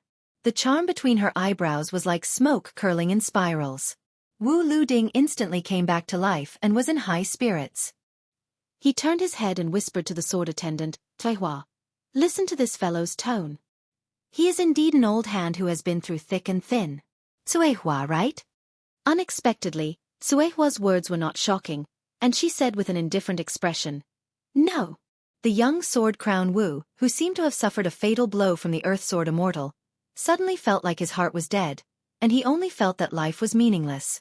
Su Fengnian took a deep breath. They arrived at the south gate of Huayang Pass. If this time Beimang Pass was attacked by Murong Baoding's troops, Su Fengnian would not have to come here at all. But the world was unpredictable. Dongzhua came. Not only that, the number of Dong family's private army that was originally known in Liangmang had doubled. In the first battle of Liangmang, although Dongzhua's private army did not suffer serious damage, it was not light. Moreover, the matter of Dongzhua's private army had always been a joke in the Beimang Southern Imperial Court. It was rumored that after the old woman met the little fatty who liked to call her sister emperor, she smiled and told him personally, Fatty Dong, you can have a private army in the Southern Imperial Court, but don't mess around with 100,000 people. If you cross this line, it doesn't matter. I will promote you and let you go to Norland to be a general. No one knew if the rumor was true or false, but after that, Dongzhua's cavalry and infantry armies were maintained at around 60,000 people, and did not exceed 80,000 people at their peak. This time, when Dongzhua submitted a letter to the Beimang Empress requesting to attack Huayang Pass, it was as if overnight, 80,000 grassland cavalrymen had poured into the camp of the Dong family's private army. In addition to the 10,000 Ruren cavalrymen that the old woman gave him. The scale of Dongzhua's private army had far exceeded that of all the generals including Tuoba, Huang Songpu and Lu Guo, and it was superior to Beimang. Now the two imperial courts of Xijing and Norland must be shocked and confused at the same time. Was this fatty Dong, who secretly possessed such a terrifying amount of wealth, going to rebel or not? At this moment, in the vision of the Wu family swordsman outside Huayang Pass, a fatty with a flattering face stood at the gate, like a small mountain standing in front of the gate. In the 20 years of war at the border of Beiliang, there was a different kind of person who was best at flattering. Li Gongda liked to flatter Su Shao, and his skill had reached the point of perfection. There was a fatty who won the title of Chu Basha in poetry, and he liked to flatter His Royal Highness, and did whatever he could to disgust him. Su Fengnian dismounted from his horse, and Chu Lushan naturally helped to lead the horse, his movements skillful. In the dusk, the two entered the city first. Su Fengnian did not speak. After a moment of silence, Lu Qiuhua said slowly, I am very at ease, and I ask that your highness be at ease. Su Fengnian looked ahead and said softly, it's very difficult. Chu Lushan stopped and said to himself, to be honest, this world has always made me, Chu Lushan, very unhappy. Inside the city gate, the vision was dim. Chu Lushan stopped, turned his head and smiled. Because this world made my most respected adoptive father and adoptive mother, their son, unhappy. The young king also stopped and remained silent. Chu Lushan couldn't see his face clearly, and he didn't want to see it clearly, so he turned his head again. Just like that, the two of them stood still in the dark. Chu Lushan suddenly said in a deep voice, don't send me off. Chu Lushan has fought countless battles in this life. Every time I bring someone to die, I don't need anyone to send me off, and I don't want anyone to collect my corpse. Chu Lushan strode forward, walked out of the city gate, and looked up at the sky. He had flattered the young man many times in his life, and said countless words of flattery. This fatty at this time was thinking of many years ago, when he let the child ride on his neck, and he rode on the Su family's warhorse at that time. Two brothers with different surnames, riding together in the west wind. The fatty, who had his back to the young man, whispered in his heart, Xiaonian, I am Chu Lushan's younger brother. You and I don't need to see each other again. Chapter 1934. Since ancient times, there had been a poem about the Northwest being filled with energy. Today, the west of the Northwest was even more so. The Deputy General of Liuzhou, Xie Shi, personally led 10,000 monk soldiers out of the city. He did his best to slow down the Beimang infantry and the 2,000 Nanchao border cavalry as they retreated to the north. He did not go all out to kill. Once the Beimang army turned around and got into a charging formation, The monk soldiers also got into formation and did not move. They were like a rich man entertaining his guests. They prepared enough wine and waited for the guests to arrive. The infantry, who had suffered heavy losses in the attack on the Phoenix military town, quickly realized that the situation was not good. After all, there were still 6,000 soldiers in the infantry who could fight. Along with the 2,000 cavalry who came and went like the wind from the side, they had more initiative to fight or retreat. The commander of the infantry was born in the biting Shui way. Bei Mang established the country through martial arts. Relying on family background and military merit were the two most important paths to promotion. To be able to become one of the 3 generals of the infantry, he might not be a genius in the art of war, but he was definitely not a mediocre person who relied on his family background to gain power. The defense of this Phoenix military town was filled with a treacherous aura. Clearly, from the very beginning, the defense could have been even more impregnable, but that commanding general was clearly whetting their appetites on purpose. Like a brothel girl who wanted to say something but didn't say anything, he clearly wanted to sell his art and not his body. But he gave people a false impression that he wanted to refuse but was still willing to accept. This caused the infantry soldiers who were slow to realize the situation to leave 4,000 corpses for nothing. Then, the 10,000 monk soldiers were biting their tail. It was not hard to guess the reason. It was definitely a cavalry from the Bailiang border army that was about to arrive. As for who it was, the infantry generals could not figure it out. Logically speaking, the cavalry of Liuzhou should not have the time to stop them. In this sneak attack on the 2 towns of Fengxiang and Linyao, the Nanchao border army had sent out 20,000 infantry and 5,000 elite cavalry to escort them. Even if they split into 2 groups, it was not something that the few thousand Bailiang cavalry could defeat. Furthermore, the cavalry of Liuzhou was already at a disadvantage. How could they send out a large group of cavalry to leave the main battlefield north of Qingcang City? Could it be the 2 Bailiang light cavalry units that bypassed many military towns and forts and drove straight into the hinterland of Gusai Prefecture? But the problem was, how could they get back to the border in time? Could it be that these 2 weak military towns were bait from the beginning? But this was even more unreasonable. Even he, a foot soldier generals, didn't know where to go after receiving Huang Songpu's order to leave the encampment at top speed. He only went all the way south. It wasn't until he crossed the Liangmang border that he learned he was going to launch a surprise attack on Fengxiang Linyao. During this period of time, the confidential spying report in his hand said with certainty that the 20,000 monk soldiers of Mount Lantua should have passed through Fengxiang Linyao and headed straight for Qingcang. Or was there really an immortal who could predict the future in Mount Qingliang and the Protectorate General's office in Bailiang? Faced with the relentless attacks of the 10,000 monk soldiers of Mount Lantua, the foot soldier generals felt extremely sullen.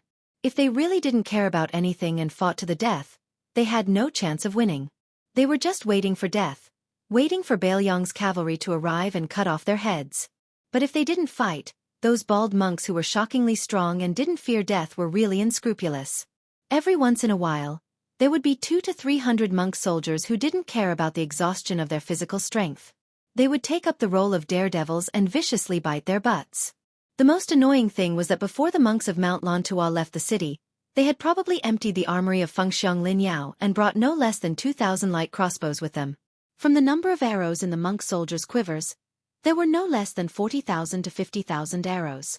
In terms of accuracy, it was considered sparse and ordinary. It couldn't even compare to the bows of the grassland men riding on the bumpy backs of their horses. However, the strength of the infantry formation was always in the word, density. In addition, the monk soldiers were all strong and sturdy. Each of them pulled their bows like a full moon. What accuracy did they need? The most terrifying thing was the fighting style of the young Liuzhou general. He was able to leisurely pull out the 40,000 to 50,000 arrows from the corpses or pick them up from the ground and put them back into the quivers one by one. This made the 2,000 elite cavalry of Mount Lantua, who were unwilling to wait for death and had launched 3 rounds of charges, unable to fully utilize the innate advantage of cavalry in field warfare. As for slowly nibbling away at the monk soldiers, that was even more impossible. The range of a horse bow was inferior to that of a foot bow to begin with. Furthermore, this southern border cavalry was fully equipped with light armor and light bows. In the end, the main general of the foot troops helplessly discovered that although there was still a considerable number of 1,600 cavalry left on his side of 2,000, the monk soldiers of Mount Lantua had actually gathered more than 200 war horses. After they mounted their horses, It was as if they had suddenly gained more than 200 riders. This battle almost made Zhu general spit out blood. That Liuzhou general who didn't personally charge into battle from the beginning to the end was too disgusting. In the end, he couldn't delay any longer. Zhu generals could only go find the cavalry general from Gu Sai Zhou's Rock Cliff military town. He wanted to say something but stopped. It was very difficult for him to speak. The cavalry general who knew what was going on smiled and didn't say anything. Although they were just acquaintances before, this cavalry general took off a heavily worn white jade python belt from his waist and begged Zhu to give it to his young eldest son when they returned to the southern court. He only said that it was given to his father by the previous emperor. Although it wasn't worth much now, it was a family heirloom of their small family. The 1,600 cavalry finished organizing. The horses' heads faced south, the war blades pointed south. The cavalry general turned his head and watched as Zhu quickly left the battlefield. Chapter 1935. This ordinary cavalry general whose reputation in northern Mang's border pass wasn't all that well known, perhaps he didn't know that not long ago, in another battlefield in Flo province, there was a northern Liang cavalry general who shouted out those tragic and stirring words, "May the dead follow me in death." As Hong Jia rushed north and brought hundreds of thousands of people to the Beimang court, the martial spirit of the grasslands did not fade. However, it imperceptibly injected a soft atmosphere, just like the green grass on the grasslands year after year. This border army cavalry general, who was only a secondary grade 4 official, would occasionally head to the Shijing court to participate in military discussions. During that time, he met many civil officials. Most of them did not have the same temperament, and he never got along well with them. However, on the scattered celebratory banquets or the banquets where he was dragged to make up the numbers, he also heard some unimaginable foreign things. For example, the Jiangnan apricot flowers in the misty rain, the deep flower branches, the shallow flower branches, and the branches welcoming spring. He knew that he and the 1,600 men behind him were destined to never see the scenery of Jiangnan. It was just death. This cavalry general pulled out his Beimang war knife and shouted angrily, "Kill!" When Xie Shibian left the city, he was riding a Beiliang war horse. At this moment, he stopped behind the monk soldier formation and raised his head to look over. He smiled slightly. 20,000 monk soldiers fought on foot against cavalry. Very quickly, a group of 10,000 Beiliang light cavalry would return the favor and fight on foot. Moreover, Beiliang actually had the advantage in numbers on both sides. This kind of good situation that should not have appeared on the Liangmang battlefield was naturally due to one of Dechu's twin jade annulus. However, when Xie Shibian saw the Beimang cavalry valiantly heading to their deaths, this Liuzhou deputy general could not help but think of the tragic battle at Miyun Pass. The corpses piled up like a mountain. It was impossible to tell whether they were the Beiliang frontier army or the Beimang barbarians. It turned out that the Beiliang cavalry was not the only one who viewed life and death as a small matter. Beimang was also the same. After that, Xie had a long career in the military and officialdom in the western frontier.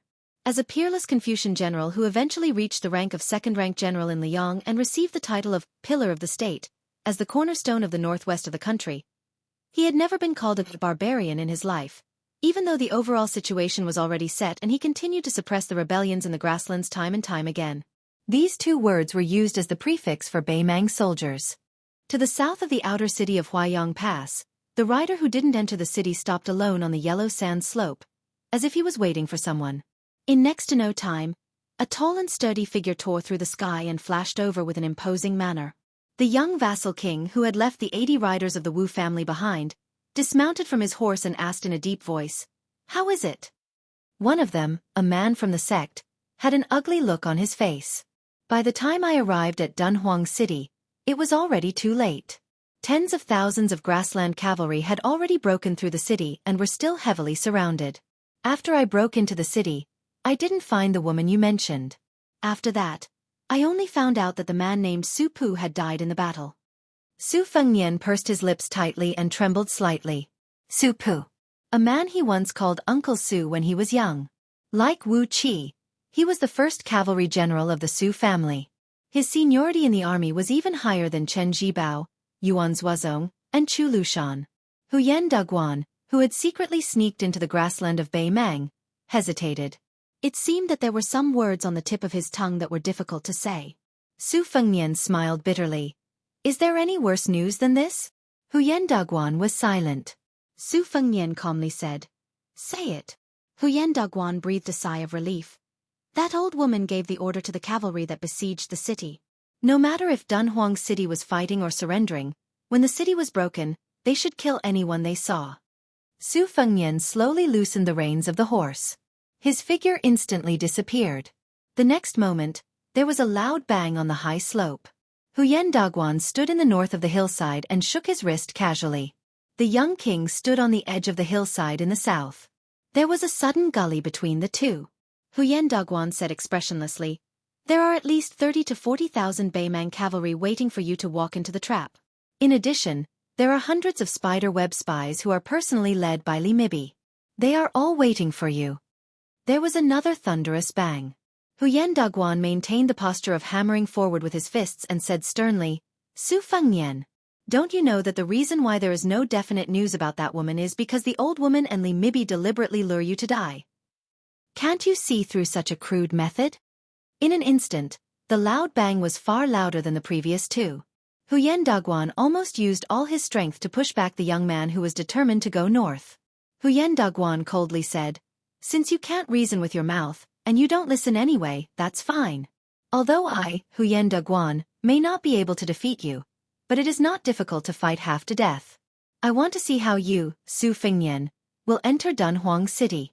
Perhaps it was because of the old saying of the Central Plains that one should not do things more than 3 times was true. The young king no longer continued to rush to the north. Instead, he slowly walked to the north of a high slope and stood side by side with Huyen Dagwan, one facing north and one facing south. The young man squatted down with his hands in his sleeves and quietly looked to the north. Huyen Dagwan comforted him, "If you don't show up, she will have a chance to live. Do you understand?" The young man nodded. "I just figured it out." Huyen Dagwan was relieved. If he really wanted to have a life-and-death battle with this young man, he was really afraid. There was no other way. He, Huyen Dagwan, was an old man with a family to feed. Huyen Dagwan, who was in a complicated mood, could only sigh. The young man's lips moved slightly and whispered, "Don't say that I'm so poor that my sleeves carry the wind. Don't say that when I am sleepy, I have no place to sleep. Don't say that when I am thirsty, I have no wine. Don't say that my life is not happy. I have a 3-foot sword hanging at my waist. There is no one as lucky as me in the world. There is no one as lucky as me." Chapter 1936. Su Fengnian and Huyen Dagwan took a detour in the middle of the night and entered Bibei City from the south gate. The general's mansion was still brightly lit, the stream of people weaving in and out. Most of them were in the prime of their lives.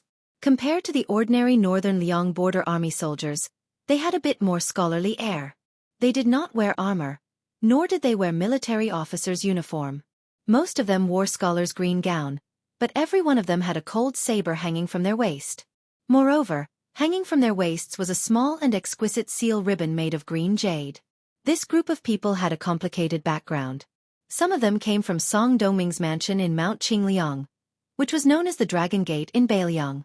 Some of them were young scholars who were recommended by famous scholars such as Huang Chong Wang Shihua. Some of them were young military officers who were transferred from the border army of Liangzhou and Yuzhou.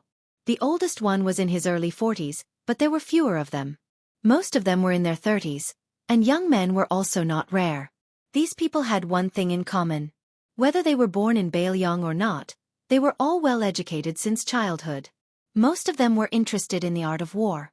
Due to the special status of the military counselor, it was difficult to determine their official rank. After weighing the pros and cons, the deputy administrator of the northern Liangdao, Song Dongming, and the provincial governor of Liangzhou, Bai Yu, the 2 leaders of the civil officials, both agreed that for the time being, these young men would only act as white robes and act as counselors in the northern city manor.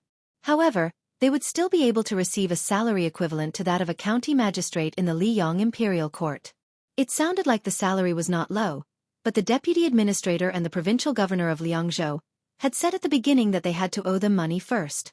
However, after everyone received the transfer order, they were still happy to accept it.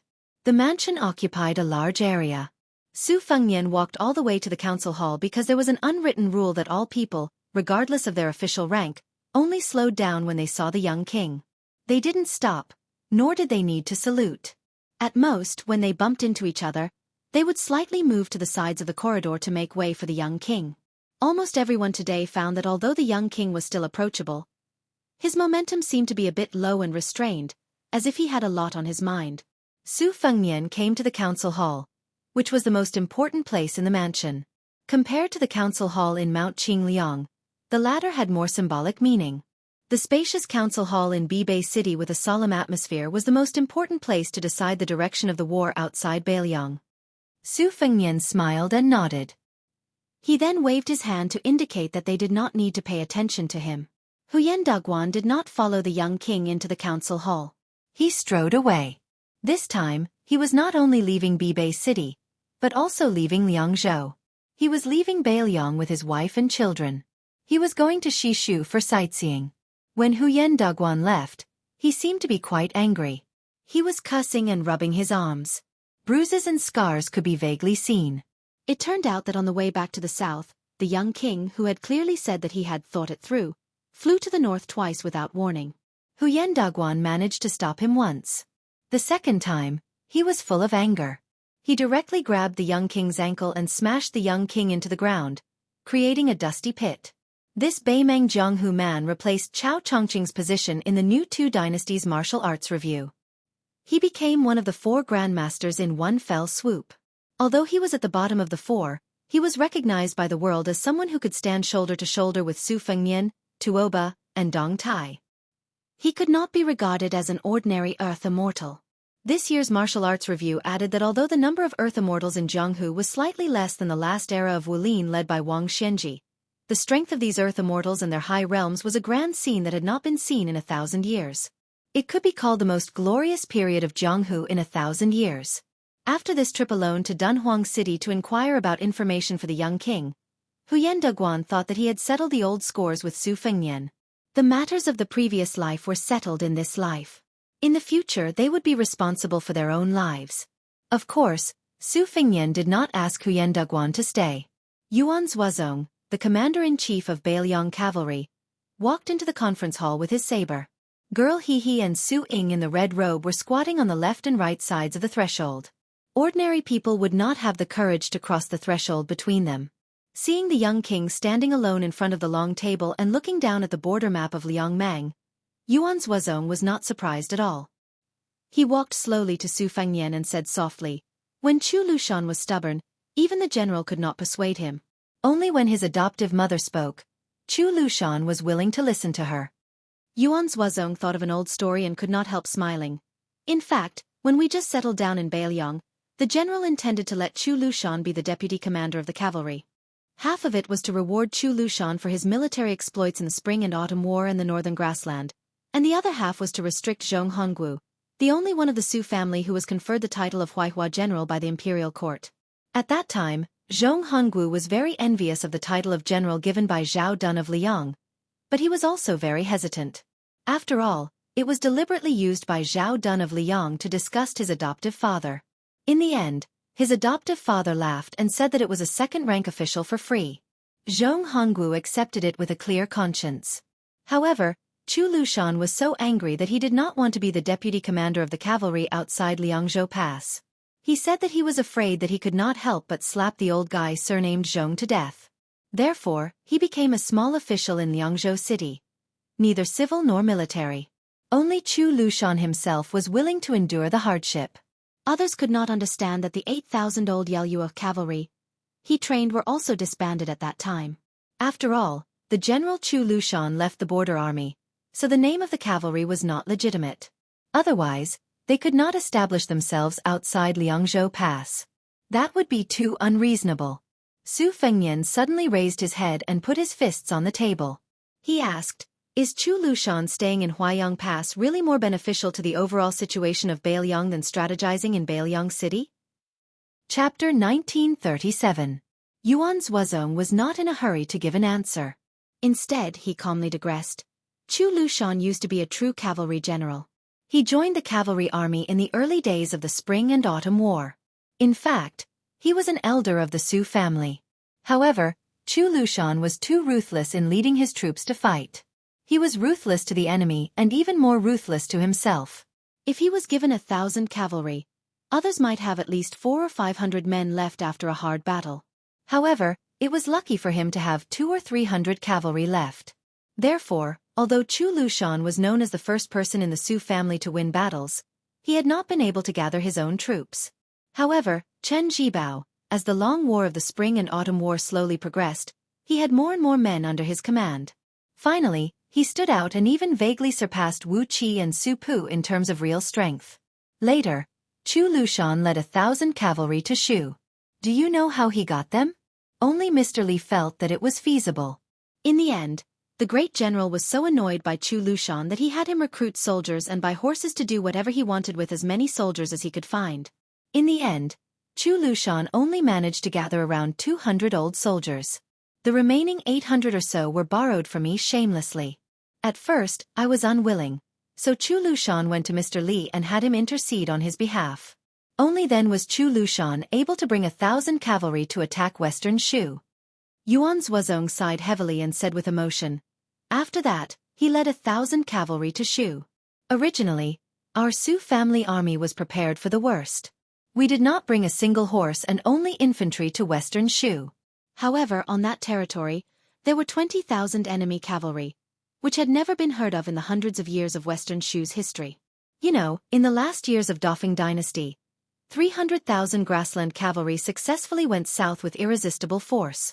However, in the end, less than 10,000 cavalry successfully entered western Shu. Yuan Zhuozong turned to look at the young lord and slowly said, leading the cavalry to fight, whether it is a frontal attack or a surprise attack, I, Yuan Zhuozong, am naturally not inferior to Chu Lushan. If there are a series of big and small battles in a war, I dare to say that in the end, I and Chu Lushan are roughly equal. If you, Chu Lushan, can get a real general, then I, Yuan Zhuozong, will not only be a general. However, in that series of battles, if someone has to face 2 or 3 extremely difficult battles in a row, I, Yuan Zhuozong, dare not to say that I can win all of them. However, Chu Lushan, he absolutely can. Yuan Zhuozong continued, I am afraid that not many people still remember that a long time ago, the general joked with Chu Lushan. He said that Chu Lushan was too much of a bastard. Although he won a lot of battles, how many people were left alive in the end? My old Su family's property cannot afford to be tossed around like this. So, you have to wait patiently. When I, Su Shao, have 100 or 200,000 cavalry under my command, at that time, it will be no problem to give them to you, Lu Chua. Yuan Zhuozong laughed at himself. To be honest, when Mount Qingliang decided to let me be the general of the cavalry and let Chu Lushan be the governor of Beiliang, I found him and wanted to exchange positions with him. It could be considered as fulfilling the promise of my adoptive father. Because I knew that Chu Lushan's infatuation with the cavalry was unparalleled. However, Chu Lushan refused at that time. He smiled and said to me, I have been an insignificant official for so many years. How can I not be the governor of Beiliang when I have a chance to make a comeback? Yuan Zhuozong calmed himself down. Yuan Zhuozong recovered his composure as he bent over and stretched out his hand to touch the defense line of Huaiyang Pass, Fuling and Liuya Heavy Tomb on the map. There's no cavalry in Huaiyang Pass. Because it's a natural stronghold, it's both an advantage and a disadvantage. It's impossible to have a large-scale cavalry. It's not difficult to hide 200, 3000 light cavalries. However, in the Liangmong War, the cavalry in Huaiyang Pass is too inadequate and meaningless. It's better to put them in Fuling and Liuya military towns on the left and right flanks. The two towns have cavalry and infantry. Previously, hidden footwork was transferred to the west. Besides North Resisting City, they mainly transferred 7,000 Yuzhou province infantry to these two towns. As for the Heavy Tomb military town behind the defense line, it's always occupied by more infantry than cavalry. The reason why Chu Lushan did not want to leave was that he wanted to attract the most powerful troops of Beimang, Dongzhua. He wanted his hundreds of thousands of elite private troops to stop and reduce the pressure on the cavalry of Liangzhou. No matter how difficult it was to attack Huaiyang Pass, it was not a border city like Huta City that the cavalry of Beimang could not go around. If the Beimang barbarians ignored it and directly attacked Fuling, Liuya, and Liuya Grave, especially when Huta City was lost, Huaiyang Pass would lose its strategic significance. Therefore, half of the questions that the prince asked before had been answered. It was the answer that Chu Lushan gave to Beiliang City. Whether he was in Huaiyang Pass or not, the situation outside Liangzhou Pass would be different. In the end, in the entire Bailiang, in all the Bailiang frontier army, only Chu Lushan could force Dong Zhuo to fight Huayang Pass to the death. In this situation, if the cavalry of Liangzhou Pass were to fight against Murong Baoding's troops, even if the governor of Orange Province had Zhong Shentong, Wanyan Jinliang, Helian Wuwei, and Wang Yong behind him, we would still not be afraid. Chu Lushan could even mobilize the cavalry of Fuling and Liuya to support the cavalry of Fuling and Liuya. However, Su Fengnian, who knew what Yuan Zuozong was worried about, said softly, "I have left 80 swordsmen of the Wu family in Huayang Pass." When he heard this pleasant surprise, Yuan Zuozong's face was filled with gratification. He nodded, his tone also becoming a bit more relaxed. "This is for the best. When the time comes, the battles outside the pass will definitely be extremely bitter. Northern Mang will definitely do their best to obstruct our military intelligence. Normal scouts or carrier pigeons won't have a chance to pass on military orders. With the help of 80 Wu family swordsmen, the burden on Chu Lushan's shoulders will be much lighter." Su Fengnian lowered his head and stared at the map of Huayang Pass again. He was lost in thought. Yuan Zuozong suddenly asked curiously, "How did you know that the Yelu family helped Dong Zhuo raise a large number of private troops in the northern grassland? And the number was so accurate?" Su Fengnian's face was gloomy. It was the last spy report from Dunhuang City on the border of Heshi Province. Yuan Zuozong's face was solemn. He wanted to say something but stopped on second thought. Su Fengnian said bitterly, "In order to prevent our identity from being exposed, the whisk room cut off the contact with Dunhuang City early. Before this spring, there was only one spy report from Dunhuang City. Last time at the Longyan Plains, Tuoba Bodhisattva purposely revealed a piece of information. The old lady of Northern Mang ordered Helian Wuwei and a few prairie tyrants to besiege Dunhuang City. For a long time after that battle, until I left Mount Wudong, I had no way to travel north." Yuan Zuozong carefully chose his words. "I thought that you would go to Dunhuang City on this trip to Huayang Pass. To be honest, I have prepared to lead 10,000 Great Snow Dragon Cavalry to bypass Beimang's army and enter Dragon Waste Province from the northeast. Then we will rush north to help you return." Su Fengnian suddenly raised his head. Yuan Zuozong smiled, "Although I will definitely scold you when I see you, it won't prevent me from taking risks." Su Fengnian lowered his head and looked at Dunhuang City on the map, lost in thought. Yuan Zuozong looked dignified. "I don't know why you didn't go to Beimang in the end, but I have to be honest. If you really go, the best result is that you are lucky enough to return to Beimang City alive. My 10,000 Great Snow Dragon Cavalry and I are destined to die in Dragon Waste Province of Beimang. The war outside Liangzhou Pass has already begun. You, Su Fengnian, have to make a choice. No matter what your original intention is, you are the king of Beimang and also a grandmaster of martial arts evaluation. No one can stop you. But the consequences are serious. It is not as simple as when you and I led the army to the Central Plains." Su Fengnian didn't explain anything. He just said to himself, "Of course I know the consequences. But I can't help it. I just want to go to Dunhuang City to take a look. Just like I know that I can't persuade Chu Lushan, but I still want to go to Huayang Pass to see him." Su Fengnian took a deep breath. "Second brother Yuan, I let you down." Yuan Zuozong was stunned. Then he shook his head and smiled. "Disappointed? I, Qi Dangua, and Chu Lushan are never disappointed." Su Fengnian looked at Yuan Zuozong in silence. Yuan Zuozong patted the young king's shoulder. "The most difficult thing in life is to die without regrets. How lucky our Beimang cavalry is." Su Fengnian shook his head gently and said in a hoarse voice, "There are only you and Chu Lushan left. I would rather you two live." Yuan Zuozong smiled and turned away without waiting for him to finish. The commander-in-chief of Beimang cavalry, who had his back to the young king, said with a smile, "Let's talk about living in the next life." Chapter 1938. When Su Fengnian left the meeting hall, he felt a chill. He looked up and found that it was an unexpected autumn rain. The large red lanterns hanging in the corridor emitted a soft yellow glow. He, Miss He and Su Ying in the red robe followed behind the young vassal king. On the way down the stairs to the second hall, Su Fengnian suddenly stopped. He waited until the two girls came to his side, one on the left and one on the right. He raised his hands high and put them on top of their heads to shelter them from the rain. Along the way, there was still a lot of people in the middle of the night. A counselor holding an oiled paper fan walked quickly from the back hall to the military office. After seeing this rare warm scene, he hesitated for a while and gave up the idea of giving the umbrella to the young king. On both sides of the corridor in front of the meeting hall, there were 6 departments: soldiers, officials, households, rights, punishment, and works. Now Yang Shenxing, the deputy provincial governor of Bailiang Road, was in charge of the military office. Li Gongda, the administrator, was on duty in the official office. Bai Yu, the governor of Liangzhou, was temporarily in charge of the household office.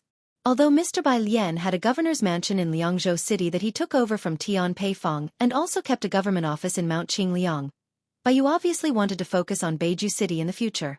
Whether it was for the Battle of Liangmang or to get rid of the shadow of the deputy administrator, Song Dongming, Bai Yu's ruling skills were beyond doubt. Not to mention a small household office, he could even skillfully control a government office in Liang City. Chancellor Wang, who temporarily left the academy, was in charge of the rights room. Song Chong Sui, the head of the School of Moism, continued to perfect Beiju City as the deputy supervisor of the construction of Beiju City. No one sat on the first transaction in the torture room. The 2 departments, Yangying and Fushui, each had a spy leader with a strong resume.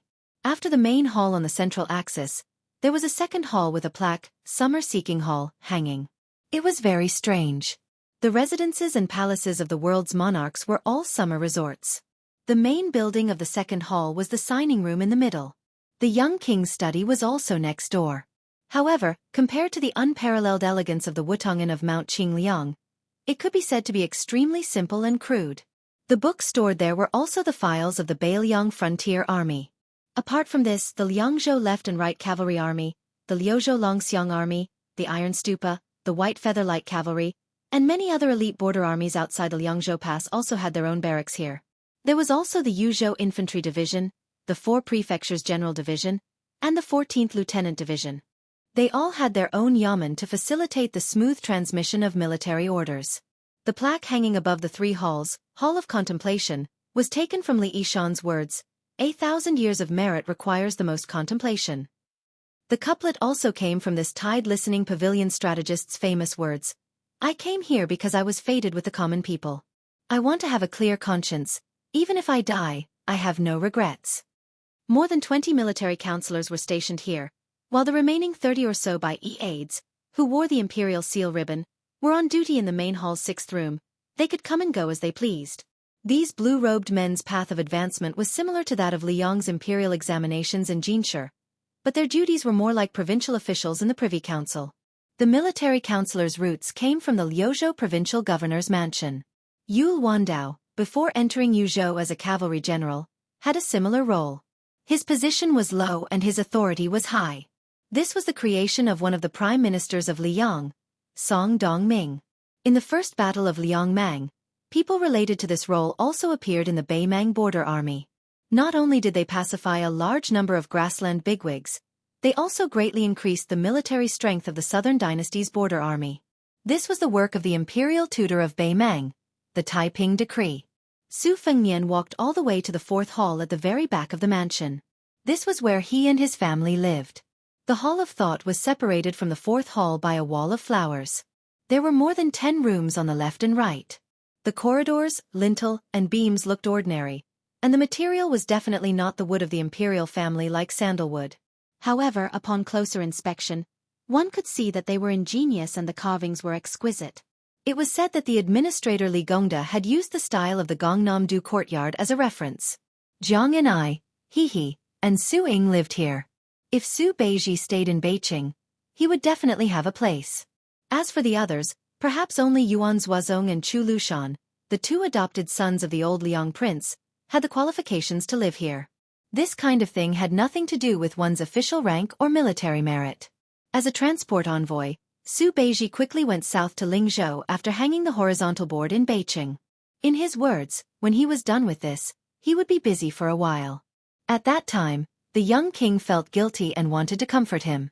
However, just as he finished saying that he did not know whether to say it or not, Su Beiji, who was also the transport envoy and deputy Jidushi, bluntly said, "Then don't say it." This made the new King Liang, who had good intentions, feel sullen. However, he got used to it. When they arrived at the fourth hall courtyard, He went into the house and took a brand new oil paper fan. She pulled Su-ing, who was dressed in a red robe, and jumped onto the roof. The two of them huddled under a small umbrella and whispered. The night was quiet and the autumn rain was long. Su Fengnian saw that Jiang Ni's house was pitch black. He thought that she had already fallen asleep. Since he was not sleepy, he moved a chair to sit under the eaves. He leaned forward and reached out to catch the raindrops falling from the roof. Chapter 1939. This first autumn rain that covered the entire northern Liang did not stop. It was as if it would not stop until the fish were drowned. Jia and Su-ing probably felt that they couldn't wait for the moon to come out, so they floated back to the courtyard from the roof. Su Fengnian, who slowly turned around, smiled softly at the girl. There are 2 old spies from the Whispering Chamber in Western Shu. They will return to Beiliang in the near future. I will give you a gift at that time. Jia snorted expressionlessly, which was a reply that he got it. Only those who were most familiar with this heaven-class killer would find that her footsteps seemed to be lighter. Splash, splash, splash, splash countless fine water droplets on the blue stone floor of the courtyard. Gazing at the young girl's footsteps from afar, the young king smiled and slightly narrowed his long and narrow eyes. His eyebrows were gentle. When the young girl and Su-ing closed the door, Su Fengnian still sat quietly on the chair. The chair was an old-fashioned wooden armchair that had been passed down from West Chu to the whole spring and autumn period. In fact, it was not comfortable to sit on, because the person who wanted to sit on the chair had to sit upright. Suddenly, a happy face peeked out from the door. Su Fengnian looked away and winked at her. At that moment, she smiled even more and closed the door completely. 1 night watch, 2 nights watch, 3 nights watch, 1 night watch, 1 night watch passed. Su Fengnian folded his hands in his sleeves and leaned back on the chair. From the beginning to the end, he looked up at the rain and was lost in thought. Suddenly, there was a slight squeaking sound. Su Fengnian looked in the direction of the sound and the corner of his mouth curled up. Jiang Ni, who was neatly dressed, stepped over the threshold and passed through the rain. She stood beside Su Fengnian and didn't say anything. Su Fengnian stood up, pressed her to sit on the chair, and then squatted beside her. Su Fengnian looked at the puddles of water at the bottom of the stairs and asked softly, "When you were young, besides wanting to kill me for revenge, what else did you want to do?" Jiang Ni pondered for a moment and said seriously, "I really want to have money to buy pen and paper so that I don't have to write in the snow with a tree branch in the middle of winter. I also want to have a bigger bed with soft bedding. I want to have a lot of thick clothes. I want to eat delicious almond biscuits until I'm full. I want to sleep in." Su Fengnian couldn't help but laugh. "You think too much." Jiang Ni turned her head and glared at him. She had answered his boring questions so attentively, yet he still had the nerve to make fun of her. Su Fengnian smiled and asked, "Then guess what my childhood dream was?" The little mud man tilted its head and ignored him. His Royal Highness was a young man back then. Other than bullying and womanizing, what else did he think of? Oh, he even wanted to bully her. When she thought of this, she became a bit angry. Su Fengnian took his hand out of his sleeve and rubbed his cheek.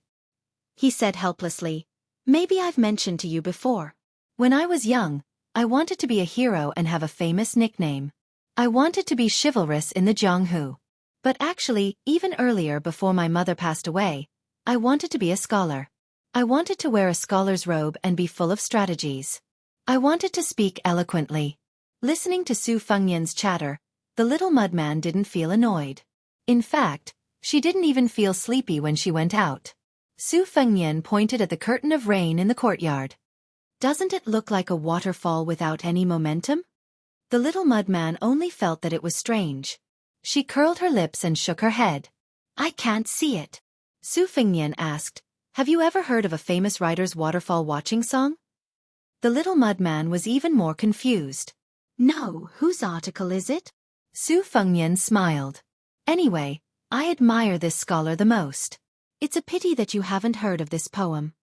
Knowing that this little mudman didn't have a good impression of all the scholars in the world, her curiosity was immediately aroused. "Who is it?" Su Fengnian didn't say who it was. He only said, "The waterfall of lotus flowers is green with smoke, the waterfall of bull is thunderous.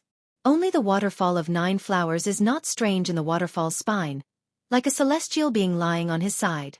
Its power can stretch out 94,000 feet, like a Dunhuang fairy's skirt, releasing the 9 Milky Ways of the green sky, like the hair on the temples of an old general past his prime. When I came, it was raining ink, the 2 cliffs were tight and the wind was angry. The clouds rose and the flood washed away the traveler's path. I once watched the tide and the waterfall. Under the waterfall stood a white deer.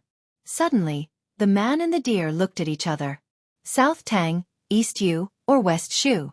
After that, there was an old monk leading the deer away, and then there was the deer laughing. When the words were finished, the moon set in the west, the mountains and water were boundless. I only felt the smoke under the stone bridge, and the thunder was roaring. With the wind and rain of spring and autumn, it was mighty like a river. The little mudman nodded. It's quite good. Su Fengnian smiled. Right. Then the little mudman said, anyway, it's quite easy to read. Su Fengnian was a little hurt inside. The little mudman suddenly turned his head and asked suspiciously, could it be that you wrote it? Su Fengnian rolled his eyes. The little mudman suddenly said, I knew it. It's definitely not written by you. You only know how to buy poems and articles. The most abominable thing is that you never know how to bargain. The young king was a little depressed at the moment. The little mudman looked down at the side of his face and felt a little guilty. Then he said, was it really written by you? Su Fengnian nodded gently. She comforted him with a serious face. It's not bad. At least you've written a decent article in your life. Su Fengnian grimaced. You might as well not have comforted me. After a long silence, Su Fengnian said to himself for no reason, what is a dream? It's like a child hiding in a distance and making faces at you, and that naive and naughty child will never grow up. Zhang and I thought for a moment. If it were me, I would catch the child and beat him up. Su Fengnian said calmly, but I can't catch him. Chapter 1940. There were many reports of victory in Liuzhou. First, Ko Jianghuai joined forces with the Dragon Elephant Army to attack the Huangsongpu tribe's main camp. Not only did they successfully enter the camp and annihilate the supply camp, they also managed to kill Wanyan Yinjiang's elite cavalry. After which, Xie Shibian seemed to have been possessed by a celestial being and was able to predict the future. He led the monk soldiers of Lantua Mountain to split into Fengxiang and Linyao. Not only did they successfully stop the sneak attack of the Southern Dynasty soldiers, but at the same time, Chao Wei's cavalry, who had already entered the hinterland of Gusai Prefecture, turned around and killed the remaining 6,000 soldiers and the Southern Dynasty cavalry that had been dragged into the mud by Xie Shibian's monk soldiers. After this battle, Chao Wei, who had already won the title of Chao Benlei, had already won the title of Chao Benlei. Along with the Huangsongpu forces, who had suffered 2 losses, slowing down their speed, Xie Shibian also led the monks to assist Qingcang City. The situation in Liuzhou was really good. However, during this period of time, a report accusing Xie Shibian was passed around the Liuzhou provincial governor manor and sent to the north resisting city manor. It caused North Jebei City, which was covered in the autumn rain, to have a sharpness and killing intent. Su Fengnian stood in the solemn military room and gently put down the memorial that Yang Guangdou, the provincial governor of Liuzhou, Chen Shiliang, and Ko Jianghuai, the general of Liuzhou, had signed. Inside this yamen, in addition to the young lord, there was also the deputy Jidushi Yang Shenxing, the administrator Li Gongda and Bai Yu, the provincial governor of Liangzhou, who had rushed over after hearing the news. Su Huang, who had just been promoted to the governor of Jibiqing, and Li Yanqiao, who had just transferred from the left cavalry to the right cavalry as the first deputy commander, and many other border generals. The initial content of the report was written by a Yuzhou infantry colonel who was promoted to Phoenix Troop's town commander. It described in detail the start and end of the Battle of Phoenix Troop. There was only one point in the report, which was that during the Battle of Phoenix Troop, Xieshi had overestimated the strength of the monk soldiers of Lantua Mountain. After 2 days and 1 night of defending the city, the monk soldiers only participated in the defense of the city. This caused the soldiers of Phoenix Troop to be sacrificed for nothing. There were only 92 Yuzhou infantry soldiers left. Xie Shibian and Ko Jianghuai, who were both Dechu's twin Jade Annulus, were 1 main general and 1 deputy general of Liuzhou. The 2 were young but talented in the art of war. No matter what their original intentions were, from today onwards, their positions in the hearts of the Bailiang frontier army would become a watershed. This was because on the main battlefield north of Qingcang City, Ko Jianghuai had defeated the Huangsongpu army. His actions of first dying to the Longxiang army, And then the Liuzhou cavalry did not lose the respect of the Longxiang army. He also won the gratitude of the refugees in Liuzhou. On the other hand, Xie Shibian had the advantage in the Battle of Miyun. Outside Liangzhou Pass, everyone felt that Xie Shibian was more suitable than Ko Jianghuai to be the general of Liuzhou. Although Xie Shibian and Chao Wei's cavalry still managed to wipe out 10,000 infantry soldiers and 3,000 Southern Dynasty cavalry, there was no doubt that Xie Shibian had lost a lot of people's support. From this north-resisting city to the infantry commander's tent in Yuzhou, the Beiliang Governor-General's office and the left and right cavalry bases, they might all have doubts about Xie Shibian. This was because the Beiliang Frontier Army hated not helping people on the battlefield. This was because the Su family army had suffered many similar hardships in the early days when they were expanding the territory for the Liang imperial court. Xie Shibian's actions in particular were suspected of conserving his strength to gain military merits. Under the various actions of the young lord, the old General Yang Shenxing of the spring and autumn period was gradually accepted by the Beiliang Frontier Army as a deputy Jidushi. His right to speak on this matter was second only to Chu Lushan's protectorate. But the more this was the case, the more Yang Shenxing did not dare to act on his own. Therefore, he had to send someone to inform the young lord. Yang Shenxing knew that this matter was tricky and troublesome. It was not about how to appease the general of the Flying Phoenix Army, or even how to deal with the deputy general of Liuzhou, Xie Shibian, who had two great military exploits. But if he was not careful, it would cause a split between the old and new generals of Beiliang. What was more troublesome was this situation that the entire Beiliang Frontier Army was aware of. The instigator was the young lord standing behind the desk. From the earliest Yuzhou cavalry general Yul Wandao, who was the commander of the Yuzhou cavalry, Xie Shibian, Su Huang, who held the power of Liuzhou, or even earlier, the Yuzhou general Huang Fuqiu, the deputy general of the heavy cavalry, Su Beiji and Chen Shiliang of Liuzhou. The new Prince Liang not only promoted young people, he also did not hesitate to make an exception to appoint a foreigner who had no connection to Beiliang. Therefore, this impeachment letter broke the window paper that even Yan Wenwan and He Zhonghu, who had deep roots in the border army outside of Beiliang, did not dare to, or more accurately, did not want to, break the window paper. Baiyu took a few steps forward and picked up the letter. Mr. White Lotus, who had poor eyesight, almost pressed the letter to his nose. Such a comical scene, but no one could laugh. Liuzhou Provincial Governor Yang Guangdou, who was the #1 official of Liuzhou, after reading through the contents of the report, he used a meticulous small script to write a full 300 words, criticizing Xie Shibian's actions. His words were even harsher than the Phoenix Legion general guarding the city. Especially that sentence, "My Yuzhou infantry can die, but your Xie Shibian's monk soldiers can't die?" This sentence pretty much hit the nail on the head of the entire northern Liang border army. Chen Shiliang's words were relatively gentle, but he still did not agree with Xie Shibian's actions. Liuzhou Deputy General Xie Shibian's actions did not go against the Beiliang military laws, but it was unforgivable. As for Liuzhou General Ko Jianghuai, who was not on good terms with Xie Shibian in West Chu's Guangling Road, his words were even more concise. Read it. Chapter 1941. Although Bai Yu's eyes were hurt from reading, it was only because he held the book at a higher height than ordinary people. This little celestial master of Mount Longhu was recognized as being able to read 10 lines at a glance and remember everything he saw. Therefore, he browsed through the memorial very quickly. He turned around and handed the memorial to Li Gongda. He was the first to break the silence and said with a smile, "Ko Jiangjuan's handwriting is not bad." Then there was nothing else to say. Yang Shenxing suddenly smiled bitterly. He thought that Bai Yu, who had a high status in Beiliang, could help him and the prince break the deadlock. He didn't expect him to be so shameless. The administrator took the memorial as if it were a hot potato. After a cursory glance, he wanted to say that Chen Bie's handwriting was actually not bad, but after a moment of hesitation, he decided to simply keep silent. He handed the memorial back to Li Yanchao behind him. Li Yanchao was the new deputy commander of the Right Cavalry, who was known as the Four Fangs of Northern Liang along with Ning Amei, Dian Xiongchao, and Wei Fuqing. Li Yanchao's betrayal of He Zhong's left cavalry and his action of joining the Brocade Partridge Zhoukang's command had caused a stir in the Liangzhou border army not long ago. After Li Yanchao roughly read it, he didn't beat around the bush like Bai Yu and Li Gongda, the two leaders of Beiliang. He looked up and said directly to the young prince standing behind the desk, "I think that General Xie's action is not only not against the military law, but also excusable." After seeing the new prince nod, Li Yanchao continued in a clear voice, Provincial Governor Yang suspects that General Xie does not want to lose the monk soldiers of Mount Lantua. However, I think everyone in the room knows the extent of the Battle of Miyun. What about the casualties of Chao Wei's 10,000 elite cavalry?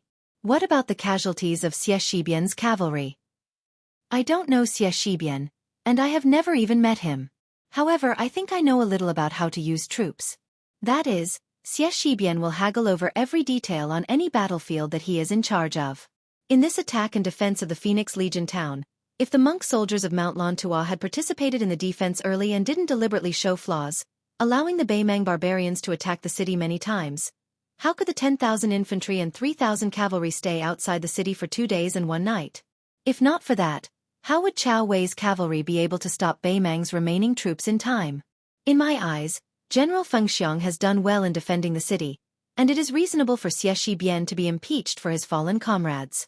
However, General Xie has done even more meritorious deeds. Li Yanchao handed the booklet to a lieutenant behind him, then he cupped his fists at the young lord and said in a deep voice, "If General Xie comes to North Rejecting City in the future, I, Li Yanchao, would like to lead your horse for you." As the deputy commander of the Bailiang Frontier Army, he was willing to lead a horse for someone else. This was almost the highest praise he could give to the person who got off the horse. Butcher Su Shao had only led a horse for someone else twice in his life. This time, it was for the old soldier of the Lotus Seed Camp, Lin Dofeng, who was still alive. The other time was for someone who had died in battle. He was leading the horse back to the camp for the corpse on the horse's back. Su Huang, who had a beautiful beard, frowned and asked, "Wang Ye, did General Xie come to this north-resisting city with a memorial to explain himself? We shouldn't just listen to one side of the story." Su Fengnian shook his head and said, "There was a memorial, but it wasn't about the matter of Feng Xiong defending the city. It only explained why he didn't let the 10,000 monk soldiers in the military town defend the town to the death, and why he didn't stop the 7,000 infantry soldiers who returned without any success. Regarding the fact that the monk soldiers of Mount Lantua of the Lin Yao army did not take the initiative to leave the city, this was indeed a strange matter." North Resisting City was surprised. Since the facts proved that Xie Shibian had predicted the enemy's moves, then with Xie Shibian's decisiveness on the battlefield, he should have let the female Bodhisattva of Mount Lantua lead the army out of the city. With the speed of Chao Wei's cavalry that had shocked Liang Mang, they should have been able to stop the infantry soldiers at the southeast border of Gusai Zhou. However, Xie Shibian missed out on this easily obtained military merit. In reality, as long as this deputy commander of Liuzhou could wipe out the 20,000 infantry soldiers and 6,000 cavalry of the Southern Dynasty's border army, and bring a perfect end to most of the western battlefield outside of Qingcong, then even with this impeachment memorial, North Resisting City would not be so hesitant. Since Bailiang established itself as a vassal through martial arts, in the end, military merit still counted. Yang Shenxing asked curiously, "Wang Ye, how did General Xie explain himself in the memorial?" Su Fengnian said calmly, "Xie said that the battle in the west of Luzhou had already been settled. Baimang only left a few thousand foot soldiers and horses, so it would not affect the overall situation. However, the area north of Qingcong City in Luzhou is the main battlefield against the Pu tribe of Huang Song. Whether he has 15,000 Lautua mountain soldiers or only 10,000 monk soldiers to reinforce Qingcong City, the difference of 5,000 is like the difference between heaven and earth." Su Huang, who was well versed in military matters, was silent for a moment. He sighed and said, "I am also willing to lead General Xie's horse." Su Fengnian suddenly smiled. "Thank you for the 2 unbelievable victories at the western border." In the second battle, Ko Jianghuai even reduced the hundreds of thousands of cavalry in the Pu tribe of the Yellow Song dynasty to the level of infantry. The situation at Liuzhou is already clear. Next, it will be up to us outside the Liangzhou Pass. Then Su Fengnian sat on the chair that originally belonged to Yang Shenxing. He spread out a piece of paper and before he started writing, he raised his head and said to everyone, "I will write a letter to explain to the general of the Flying Phoenix Division. Everyone, I will have to trouble you with Jubei City and the area north of Jubei City." Everyone in the room felt as if a heavy burden had been lifted off their shoulders. Li Gongda turned around and stepped over the threshold. He smiled at the city magistrate beside him and said, "Our Wang Ye's handwriting is really good. It is full of vigor and spirit." Su Huang also smiled and said, "We are so far away. Aren't you afraid that the Wang Ye won't be able to hear you?" Li Gongda lowered his voice. "The Wang Ye is a grandmaster in martial arts." Su Huang gave him a thumbs up. Admirable. Su Fengnian, who was thinking about the wording of the letter, did not know whether to laugh or cry. At this moment, the spy from the Fu Shui division led a woman to the door. The woman was wearing a curtained hat. Then, the two stopped in their tracks. Even though this small house was worthy of being Bailiang's most important place, the spy still felt that it was inappropriate to introduce the woman's identity. Su Fengnian stopped writing and looked up. The spy did not make a sound. He only moved his lips cautiously. East Peak. Su Fengnian stood up in shock. Chapter 1942. Su Fengnian stood up and put down his brush. He had only finished writing half of the letter he was going to send to the military town of Phoenix when he told Yang Shenqing to leave the writing desk empty for now. The deputy Jidushi, who had a profound state of cultivation not inferior to Li Gongda's, naturally agreed calmly. Su Fengnian let the head spy of the Dushui chamber return to the torture chamber first while he led the woman in the veil hat to the study next to the signing room of the second hall. When he personally closed the door gently, the woman took off the veil hat, revealing a face that could be described as beautiful. She, who could bring light to a simple study, was indeed a stunning beauty. In this North Jebei city, only the beautiful Jiang Ni could completely suppress her. When Su Fengnian saw the lips of the spy of the Dushui chamber, the words that came to his mind were not the more natural two words of Dongyue, but the relatively rare Dongyue. This was the real reason why Su Fengnian was so cautious. It could even be said that this was a long and unknown wait.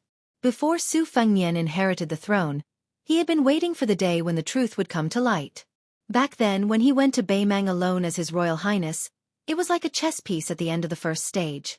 Even if the first soul-stirring battle of Beimang had ended and the second battle was in full swing, it could only be considered the middle game of the spring and autumn chess game.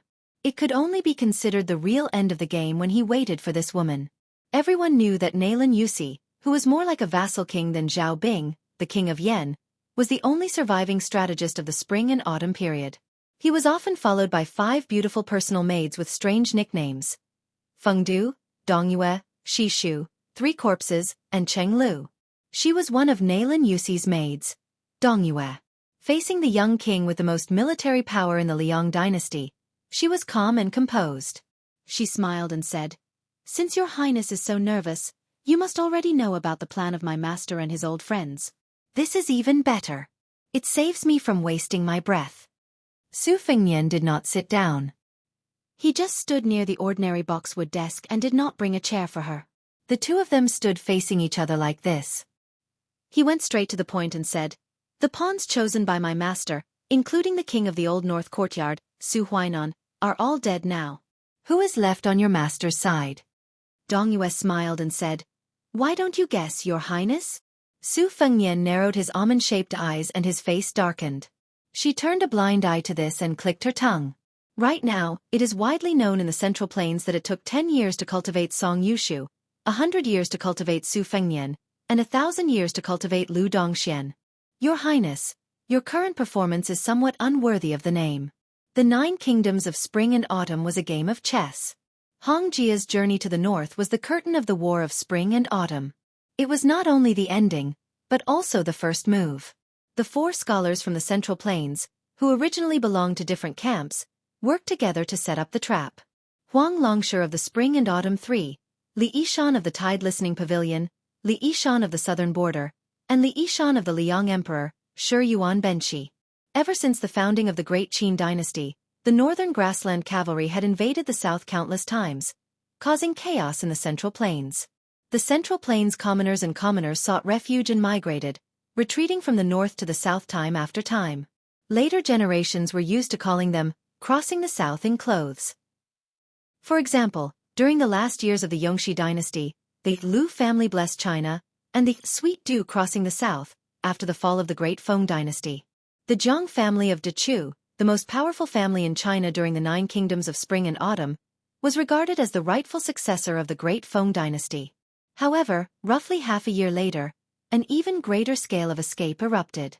The most unyielding West Shu, the Southern Tang, the Western Shu, and the Western Shu, who were used to living a debauched and extravagant lifestyle, and the most sentimental Western Shu, in addition to a small number of Northern Han and Great Wei adherents, all headed north one after another. In the end, They mostly converged at the present-day Liangyu province of the northern Liang Path and the river province of the Tuhui Path. Almost the moment before Su Xiao was slaughtered and enfeoffed as a prince, they successfully fled to the northern Mang and southern dynasties Gusai province and Longyao province. Almost immediately before Su Xiao was slaughtered and enfeoffed as a prince, they successfully fled to the northern Mang and southern dynasties Gusai province and Longyao province.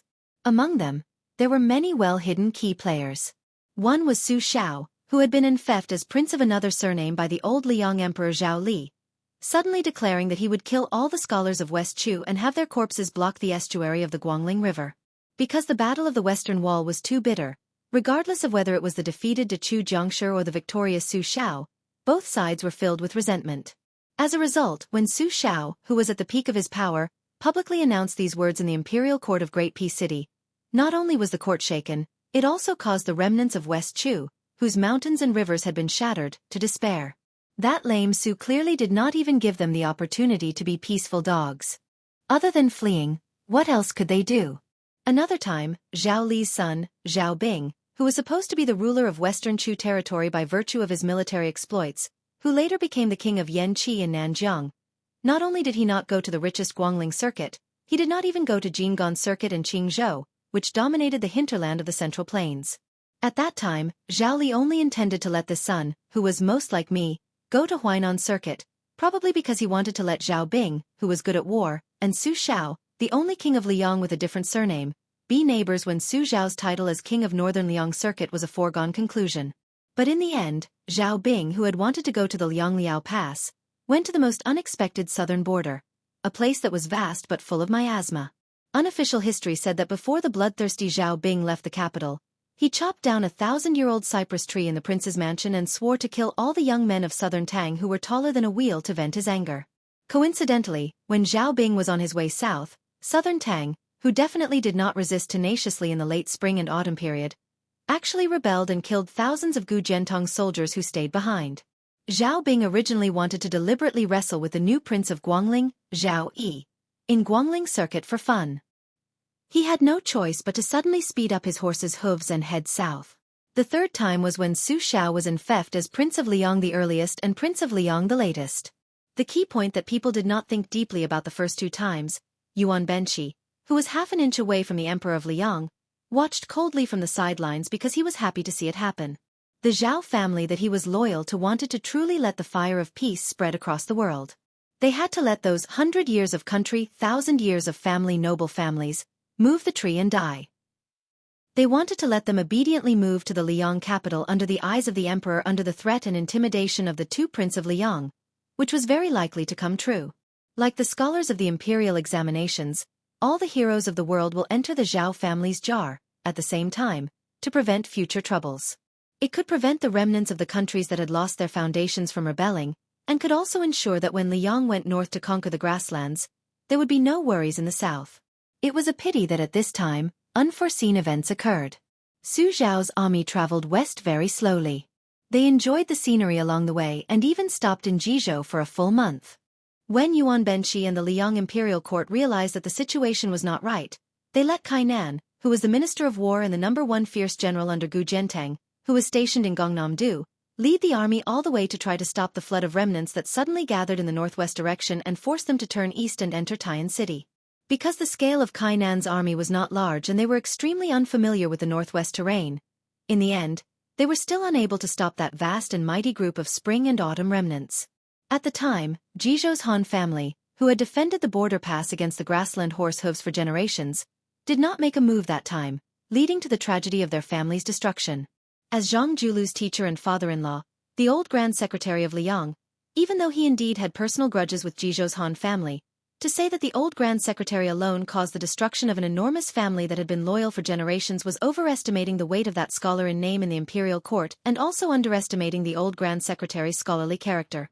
In reality, the truth was that the Liang imperial court did not dare to openly take their anger out on the Beiliang frontier army, so they could only make an example out of the Jizhou Han family. Apart from this, they also had Yang Shenxing, who was also a meritorious official of the spring and autumn period, lead troops into Jizhou. In addition, Kainan stationed troops at the Beiliang border, doing his best to reduce the space for retreat for the Beiliang cavalry.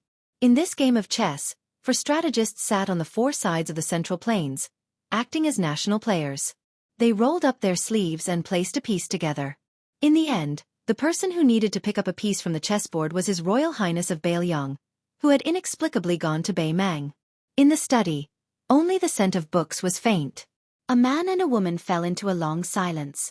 Su Fengnian suppressed the impetuousness in his heart and tried to be as calm as possible. Is Wang Sui, the consort of Eastern Yu, a chess piece of Nalan Yusi? The woman's eyes widened. The stunned expression on her face was not fake. She asked curiously, "Did Mr. Li not mention it to your highness?" Su Fengnian's heart trembled, but he said expressionlessly, "No." Nalan Yusi's servant girl was very intelligent. She immediately saw through the mystery and suddenly realized. So when Mr. Li passed away, he already regretted it. She tilted her head. "Since Mr. Li changed his mind before his death and didn't want you to carry this heavy burden, Your Highness, why are you so persistent?" Su Fengnian said bluntly in a deep voice, "People are dying everywhere in Baelyong. I don't have time to talk nonsense with you." She glanced at the young king who was holding the sword with his left hand and raised her eyebrows. She was full of eagerness. Baelyong's sword has always been called Grand Su style by the military of the Central Plains. The implication is that all the swords in the world imitate Su style. "Your Highness, can you let me have a look?" Su Fengnian sneered. "Can a dead person lift a sword?" She pretended to touch her chest in horror. "This is not the posture of asking for help. No wonder my husband said that the northwest is beyond the Great Wall." There was a sudden loud bang. This beautiful young woman had her back against the door. Her smooth and white forehead was pressed down by a hand. Chapter 1943. Blood oozed out from the corner of her mouth as they looked at each other. At the beginning, there was a mocking smile on the corner of her mouth, but when she looked at the young king's eyes, it was a kind of desperately trying to restrain the ruthlessness. On the verge of life and death, she couldn't help but remember that her master once laughed and said that when he was angry to the extreme, the scholars couldn't wait to cut off the arms of all the martial artists in the world, and the martial artists also couldn't wait to cut off the hands of all the scholars that held books. Just when she thought that Su Fengnian would kill her even if the secret was buried in the pile of old books, there was a light knock on the door. Then she saw the young king's face suddenly changed into a clean and warm smile. He glanced at her with undisguised disgust, then he let go of her hand and pushed her to a wall. He gently opened the door. She wiped the blood from the corner of her mouth and turned her head to look. As a result, she saw a face that even she was stunned. After the woman of the same age stepped through the threshold, she immediately looked around. After seeing him, she quickly looked at him from head to toe, and then awkwardly put on a cute and naive look as if she didn't see anything. The woman who brought a pot of tea said to Su Fengnian indifferently, "Hee, the young lady said that you have a guest here, so I brought a pot of tea for you." Su Fengnian's mouth twitched. Jia, that girl who was observing in all directions, must have added that the guest was a beautiful woman. Otherwise, with Jiang Ni's temperament, she would be too lazy to care whether the guest in Su Fengnian's study was the Emperor of Bei Mang or the Emperor of Liang. Jiang and I seem to have just found the big living person standing at the foot of the wall.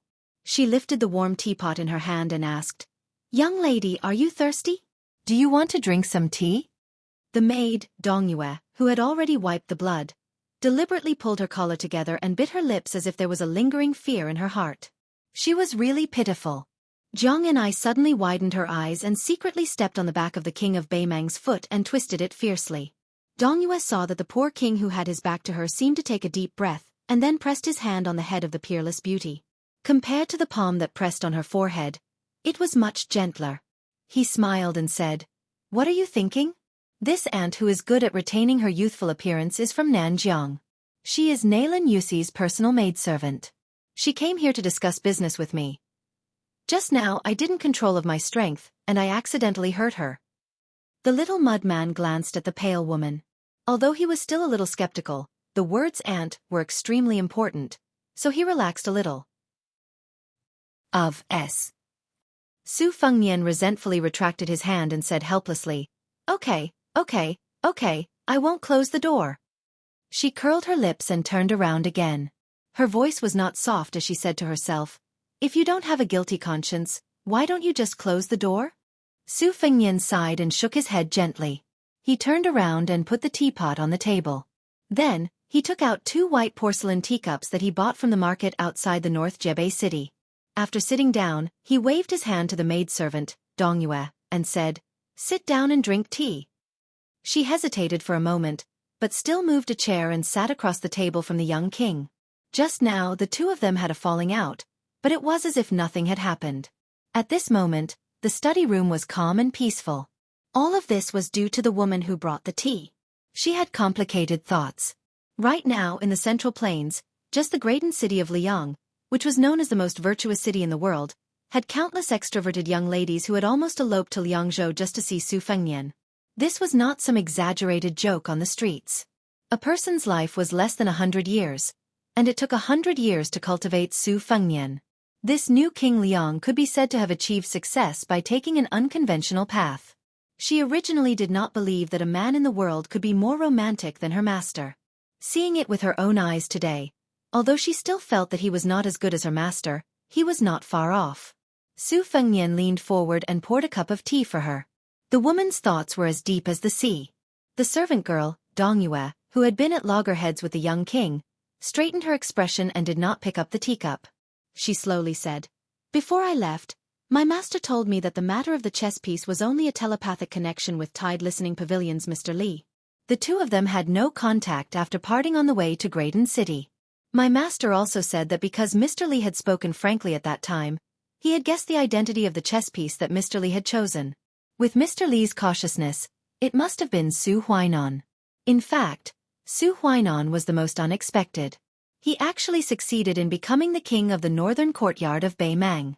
My master also said that with Su Huainan's contradictory personality, this chess piece might not be able to last until the end.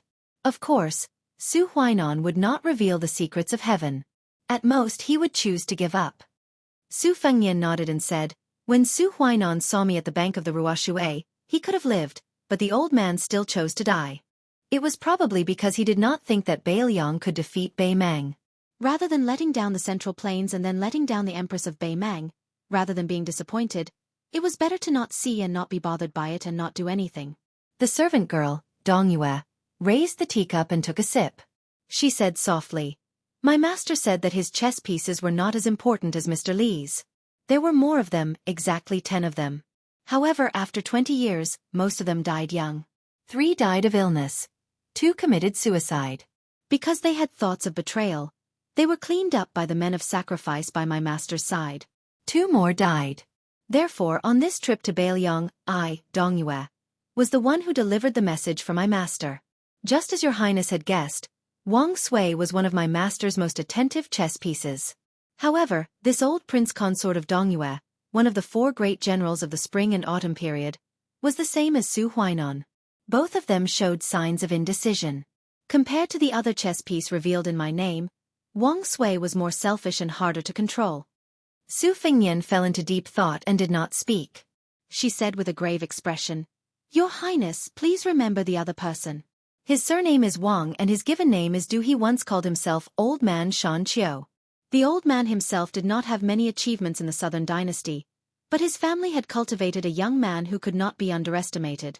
Wang Jingchong is the current Dongyiabo of Beimang. Moreover, the Wang family's heart is definitely with the Central Plains. There is no doubt about it." Su Fengnian frowned.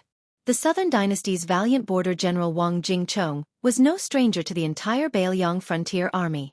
This person was currently leading his direct troops to Gusai Prefecture, and was in charge of intercepting the Yulwan Dao cavalry that was penetrating deep into the enemy territory alone. Su Fengnian suddenly asked, "The last remaining chess piece?" She shook her head and said, "Regarding this person, my master said that it was not yet time to use him." Su Fengnian was stunned and said self-deprecatingly, "Could it be that he still has to wait until I defeat Beimang?" She said calmly, "Master did not say, so I naturally do not know." Su Fengnian did not make things difficult for this maidservant and did not ask further. Knowing the identities of Wang Du and Wang Jingchong's chess pieces was already a pleasant surprise. She did not finish her cup of tea and stood up. "My master finally said that Huang Longsher had finally chosen Zhao Zhu, the crown prince of Yanqi, as the true son of heaven. That was why the southern frontier army was able to move up north so smoothly. Master hoped that your highness could guard the northwest with ease." When you succeed in the future and help Zhao Zhu complete the magnificent feat of incorporating the vast grasslands into the new Liang territory for the first time in history, Your Highness and the Bailiang Frontier Army will definitely not be mistreated. Su Fengnian dismissed it with a smile. Before she left, she blinked her eyes and the corners of her mouth curled up. She whispered, after saying, "My master said," so many times, "I actually also want to say something off-topic. Your Highness, you are more handsome than I imagined." Su Fengnian did not have any complacent expression. Instead, he immediately said to the direction outside the window in a hurry, "Jia Jia Jia, you are not allowed to tell this to Zhang and I." The confused maidservant, Dong Yue, only vaguely heard a laughter coming from outside the window behind her. Su Fengnian reached out to touch his forehead and sighed. "It's over." The maidservant, Dong Yue, picked up the curtain hat again and bowed to the young king who was about to get up to see her off. She gently advised him, "Your Highness, you don't have to see me off." Su Fengnian glanced at the teapot and smiled bitterly. "Don't talk about drinking tea. It will be lucky if I don't drink arsenic." She left with a smile. She directly walked out of the mansion. After riding a horse and leaving the north-resisting city under the escort of the spies of the Fu Shui house, she looked back at the towering city wall and couldn't help but cry. She didn't know whether it was for her master or for someone else. In the city, Su Fengnian walked alone to the military office of the mansion. He sat back in the seat belonging to Yang Shenxing and continued to write the letter. He suddenly stopped writing and looked outside the house. In this secret meeting, the maidservant of Naylan Yusi did say a lot of truth. They were all the words from the bottom of Naylan Yusi's heart. But it was not necessarily true and not false. And he was the same. He had to tell the truth and the lies. But these were nothing. What made Su Fengnian sad was that the haggard counselor who had been imprisoned on the top floor of the Tide Listening Pavilion for 20 years, a peerless scholar who cared about the world, didn't even care about the ownership of the world for such a disappointing student like him. That man was supposed to be, but before he died, he didn't tell Su Fengnian in detail about the spring and autumn chess game, which was planned by Li Yishan and could be said to be the proudest of his life. He didn't leave anything, no last words, no words. Why did he regret before he died? Su Fengnian couldn't understand. After he finished writing the letter and handed it to the torture room, he took a pot of green ant wine and went to the ridge of the highest building in the north-resisting city. He sat cross-legged and looked to the south. It was said that his master's hometown in the south was a small town with beautiful mountains and clear waters. There were stone arch bridges. Su Fengnian didn't drink. He lay down, holding the wine pot and looked to the sky with tears on his face. Probably only when he secretly thought of Su Xiao and Li Yishan and remembered their time. This young vassal, who seemed to have everything but also seemed to have everything to lose, was feeling a little wronged. Chapter 1944. This autumn rain was particularly long. It was a rare thing in Bailiang where there was little wind and rain, but it delayed the construction of North Jexiang City. Because of this, the administrator almost jumped up and cursed. He either stayed in his office and sighed, or went to the top of the city wall with an oil paper umbrella to watch the sky and bitterly waited for the sky to clear up. As a result, the water level of the river south of North Jexi City soared. The rainwater mixed with the yellow sand, making it extremely muddy. This made some of the young heroes and heroines who came to the bazaar outside the Great Wall to enjoy the scenery outside the Great Wall the most annoyed. It was supposed to be a cool autumn season, but the autumn rain made the ground muddy. They used to walk hand in hand with their admirers by the river at dusk every day, enjoying the scenery outside the Great Wall with a lone smoke in the desert stretched straight to the long river and the round sun set. Taking advantage of the fact that no one was around, they would hold the hands of the heroines and fairies, which could be considered a beautiful thing. But now, they could only complain that the heavens were not on their side. They could only hide in the inns and restaurants of the small town bazaar. This group of young people was traveling to the northwest this time. Most of them were seniors from the Jianghu sects or family friends who looked after them. All day long, they had to stare at those old fellows who had one foot in the grave. It was really boring. It was not that no one wanted to ride their horses to the west, but the area around North Jexi City was filled with the armored cavalry of the Bailiang Frontier Army. Perhaps the only people who did not have any complaints about this autumn rain were Miss He He and Su Ying in the red robe. The two of them would often pester Jia Jia Jia to fly on her sword and bring them straight to the sky, breaking through the thick dark clouds. The moment they saw the light in the sky, Jia Jia Jia would always be filled with joy. Even Su Ying would never get tired of it. Zhang Anai was already extremely adept at flying on her sword. As early as when Chao Chongqing brought her to Bei Meng, she had already seen the scenery in the sky. It was just that she was obviously very close to the young girl who had taken the initiative to serve as her ear and ear. When Dongyue, Nailan Yuxi's personal maid, visited the Red Robe residence, it was Jia Jiajia who immediately informed her. Afterwards, she also told her the contents of the conversation in the study room word for word. Therefore, no matter how unconstrained Miss Hehe's thoughts were, Zhang Anai, who was all alone and had no one to rely on in North Jeju City, never refused anyone who came to her. For example, when she looked up and saw the wild geese flying high above North Jeju City, she would fly on her sword and chase the wild geese to the south. Occasionally, she would even help Jia Jiajia catch 2 or 3 pitiful wild geese and tie a piece of paper to their claws. It was very childish. Last time, Zhang Anai wrote the sentence, Su Fengyan is a bastard. Su Ying, who never spoke, wrote he is not a bastard. Miss Hehe then had Zhang Anai write, they are all right. However, it was unknown whether those wild geese that had suffered in the south would still dare to return north next spring. Later, the 3 women fell in love with the game of flying immortal. First, Zhang Anai flew into the sky above the sea of clouds. Before the first adventure, they must have discussed beforehand that they didn't dare to jump into the sea of clouds casually. After all, if they accidentally jumped into the sea of clouds and smashed a hole in Su Fengyan's mansion at lightning speed, they probably wouldn't be able to play in the future. The 3 of them picked the position of the great Liang dragon sparrow that was hovering above the river. Then, Jia Jiajia, who was not afraid of anything, was the first to jump down. She put her hands together and her head was facing down. Finally, she fell head first into the mud at the bottom of the river. At that time, the young king, who was dealing with military affairs in the conference hall, suddenly felt a majestic aura that was like a flying sword that pierced straight into the earth. He immediately flew to the top of the city wall. As a result, he saw a funny scene that made him not know whether to laugh or cry. Weighing the falling speed and the young girl's physique, Su Fengyan had to secretly take action, so that Jia Jiajia would be able to reduce most of the momentum before she hit the river. Finally, he had to run into the turbulent river, splashing countless water, grab her feet, and pull the young girl out of the mud like pulling a radish. On the way down, the red robe that quietly controlled the aura fell not far from the river. Because it did not hit the ground head first like the young girl, it was not a big problem. However, the young king was like a drowned rat. Without waiting for Su Fengyan to get angry, the 3 women ran away. After that, the game went on as usual, but Zhang Ni's flying sword was much lower. She also chose to fly at night. Therefore, in the middle of the night, the loud sound of dumplings being thrown into the pot could be heard every few days. Over time, the people in the small town became accustomed to it. If it was only this kind of harmless nonsense, Su Fengyan would turn a blind eye to it. But one night, when the wind and thunder were particularly loud, the young king who was discussing the matter of grain with Bai Yu in the house, heard an unusual thunderous sound from above. Su Fengyan immediately realized that the situation was not right. Sure enough, he caught the 3 sneaky women on the spot. Among them, Jia Jiajia, whose hair was standing up and whose face was black, was tightly holding an iron rod that was intertwined with lightning like a white dragon. Her eyes were shining brightly, and she was full of joy of success. Su Ying was looking at her with envy. Only Zhang Anai was the most cautious. After putting away the great Liang dragon sparrow into the sword box, she wanted to tiptoe back to the small house. Su Fengyan immediately flashed by, grabbed the little mudman's collar, and took her back to the courtyard.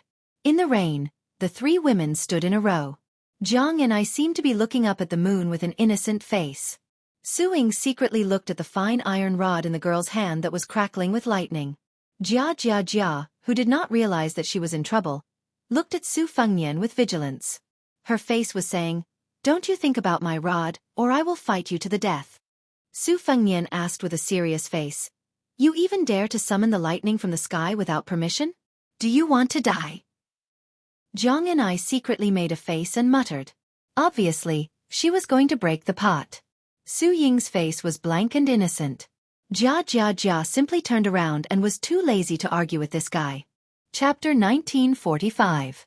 In front of the 3 people, Su Fengyan, who did not have the majesty of a vassal king nor the aura of a great master, waved his sleeves and cut off the curtain of rain above the women's heads. It was actually a small world of its own within the abbot. He bent his finger and gently knocked on the little clay man's forehead, then touched Su Ying's head, and finally turned He's body over. He looked at the three people and smiled bitterly. During this period of time, there are a lot of things to do in the vassal mansion. I really can't leave to accompany you. This is my fault, the little clay man whispered. Who wants you to accompany me? Su Fengnian stared at her. Although in front of outsiders, the young vassal king could not do anything to her and always gave in to her so that the entire vassal mansion was in awe of this female sword immortal. But when Su Fengnian was really angry, Zhang and I was immediately beaten back to her original state. At this moment, she was standing in the same place like a cicada in winter, and even she did not know where to put her hands. Su Fengnian sighed and said softly, "In the future, if you want to go to the sky to play, it's okay. But remember, you must never go to the sky outside the territory of Bailiang." After the sage of the Zhang family turned into a rainbow, although the Confucian spirit accumulated for hundreds of years cut off the connection between heaven and man for the human world, a cornered dog will jump over a wall, let alone those celestials in the sky who are used to looking down on all living beings. In Bailiang, even if they want to take the opportunity to do something to you, I can at least help to mend the pen after the sheep is lost. But if I can't get to other places in time, you will be in danger. I'm not deliberately saying this to scare you. If I didn't sense it and went out of body to the side of the sea of clouds and watched coldly from the side, I'm afraid that the next thunder you receive will really be the heavenly thunder of purple clouds with hidden murderous intent. Zhang and I lowered her head guiltily and did not dare to look at Su Fengnian. The girl looked at the iron rod in her hand, which was still like dozens of slender white pythons, and was reluctant to part with it. Su Fengnian looked at the girl whose hair was standing on end and her face was charcoal black. He couldn't help but laugh. I didn't say that you can't keep the stick. You took such a big risk and got struck by lightning. The residual lightning on the stick can still last for a few days. There's no reason not to treat it as a treasure. Su Fengnian looked up at the curtain of rain and said to himself, "It's just that it's impolite not to reciprocate." After hearing the young king say, "I'll be right back," Zhang and I said worriedly, "Do you want me to lend you the great Liang dragon sparrow?" Su Fengnian smiled and shook his head. His figure rose from the ground and disappeared in a flash. Not long after that, the three of them heard a thunderous roar from the sky. It was Su Fengnian shouting, "Get lost!" Zhang and I was secretly speechless. This guy's courage was really big. In the night, two bright white rainbows cut through the sky.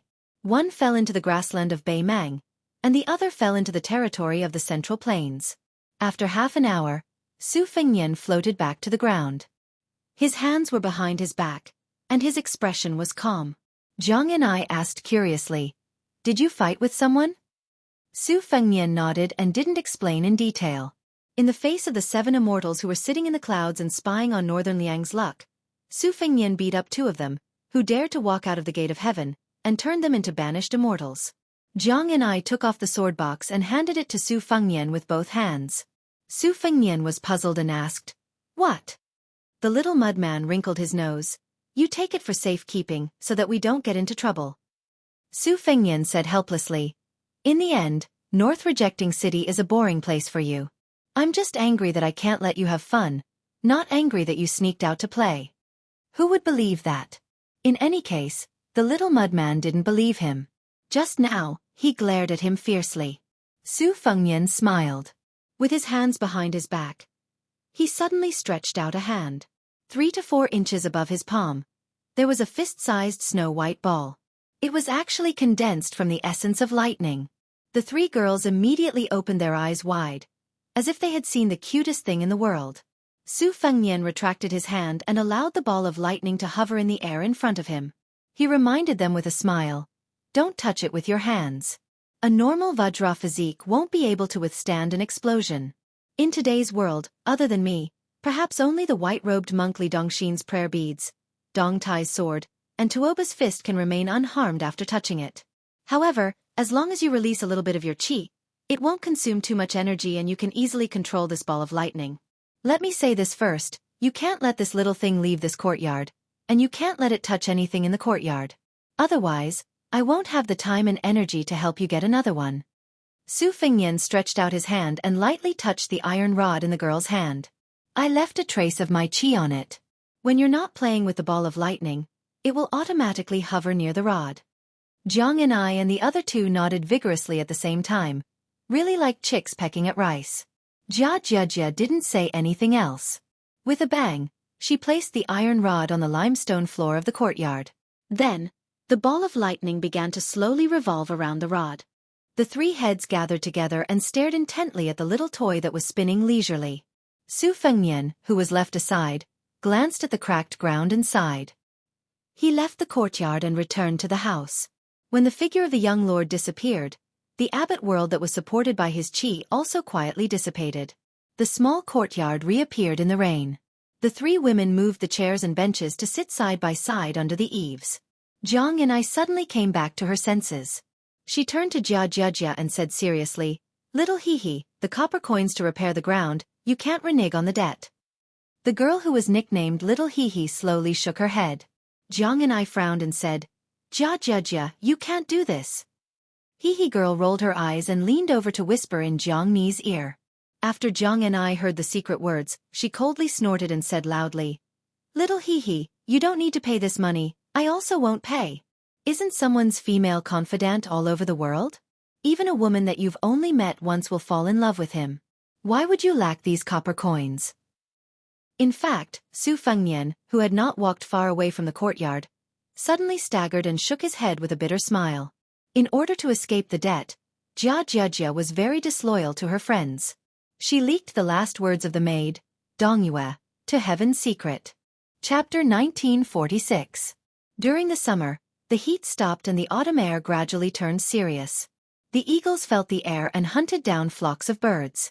Every year at this time, the Bailiang Frontier Army would perform a ceremony that had been passed down for a long time. It was the eagle sacrifice ceremony. Some of the eagles that were carefully cultivated by the Fu Shui room to serve as the crossbowmen's arms would be released outside Liangzhou Pass. Hundreds of riders would go out and the eagles would soar high into the sky. It was a spectacular sight. Because the crossbowmen on white horses outside Liangzhou Pass had all been transferred to the battlefield in Liuzhou, the North Jebei city's manor was replaced by He Zhonghu's left cavalry. First, the old commander was seriously ill and only had the title of left cavalry in name. This eagle sacrifice ceremony was also the end of the old commander's career. Second, a new left cavalry deputy commander named Lu Deyuan, who had been away from the border army for more than 10 years, happened to be leading the hundreds of riders north of North Jebei City to release the eagles. On the day of the eagle sacrifice ceremony, the sun was setting in the west.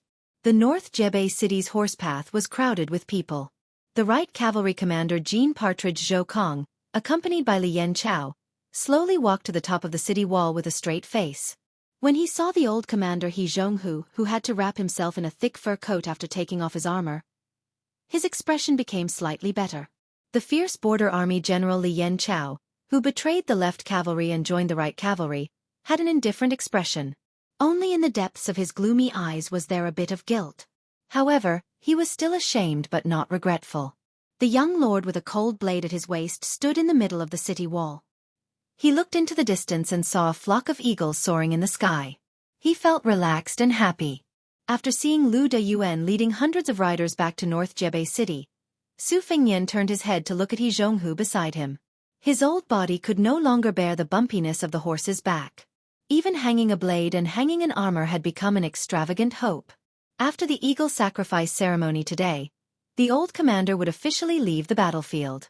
However, the old commander had no children and had no residence within the pass. Su Fengnian originally thought that based on the old commander's temperament, he would choose to retire in North Jebei City. After all, he could hear the familiar sound of horse hooves closer. Su Fengnian had even personally asked people to set up a quiet residence near the manor. However, in the end, the old commander actually wanted to take advantage of the fact that he still had some strength to go to North Jebei City to take a look around. He said that North Jebei City was Jiangnan beyond the Great Wall of Bailiang. He had long heard that it was rich and populous there. He had been dealing with horse dung outside the pass for 20 years. No matter what, he should go there to enjoy life and eat a few good meals. Su Fengnian was well aware that the old commander was lying when he said that he wanted to enjoy life. He did not want the left cavalry's commander-in-chief to meet him, the retired emperor, face to face from time to time. Even if the successor did not think this way and would not feel that his hands and feet were tied, the old commander still insisted on his opinion. Su Fengnian had no choice but to let Chen Yunchue, Lin Dofeng, and the other elders of the Su family, who were of the same generation as the old commander, come forward to persuade him. However, it was useless. He Zhonghu, who had spent his entire life on the battlefield, was suddenly determined to leave. He Zhonghu suddenly sensed the young vassal king's line of sight.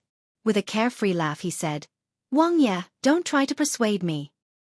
He Zhonghu, admit that my talent in leading troops in war is mediocre. The reason I was able to win those battles was because of the former Su family's old soldiers and the current Bailiang frontier army. I relied on being able to listen to other people's opinions. I am ashamed to say that I have been in the military for nearly 50 years. During the Spring and Autumn War, I don't dare to say that I led the troops in every battle, but I did not do any less than Lu Yuanji, Wei Taizhan, and the other old fellows. I don't know why, but in the end, I was the least injured, and I could not compare to the great general. I remember when the great general brought us to Bailiang. No matter how good our friendship was, in order to be able to fight for the position of a strong and powerful general, each and every one of us did not even care about face. Wang Ye, do you know how Wei Taizhan mocked me in front of the great general?" Su Fengnian smiled and shook his head. The old man laughed and said, "Lu Yuanji and Wei Taizhan, those two old bastards, were actually aiming for my position at that time." Lu Yuanji, who had studied for a few days, had a lot of evil ideas in his stomach. He did not want to be a bad person, so he urged the old coarse Wei Taizhan to tell the great general that he Zhonghu, suffered very few injuries on the battlefield, but I did not suffer any major injuries. However, I, who never got sick, might get sick and die. Therefore, when we fought the Beimang barbarians, He Zhonghu should not lead the cavalry to charge and break through the enemy lines. If He Zhonghu was careless and died, not only would he lose his life, but he would also lose the face of the border army. How could this be tolerated? Of course, I couldn't tolerate it. So, in a fit of anger, I went to the great general and pulled out the third-generation Su family saber that was hanging at that time. I left behind a ruthless sentence. Either I become the deputy commander of the cavalry, or I take the saber and chop that bastard Wei Taizhan to death. The great general had no other choice but to agree.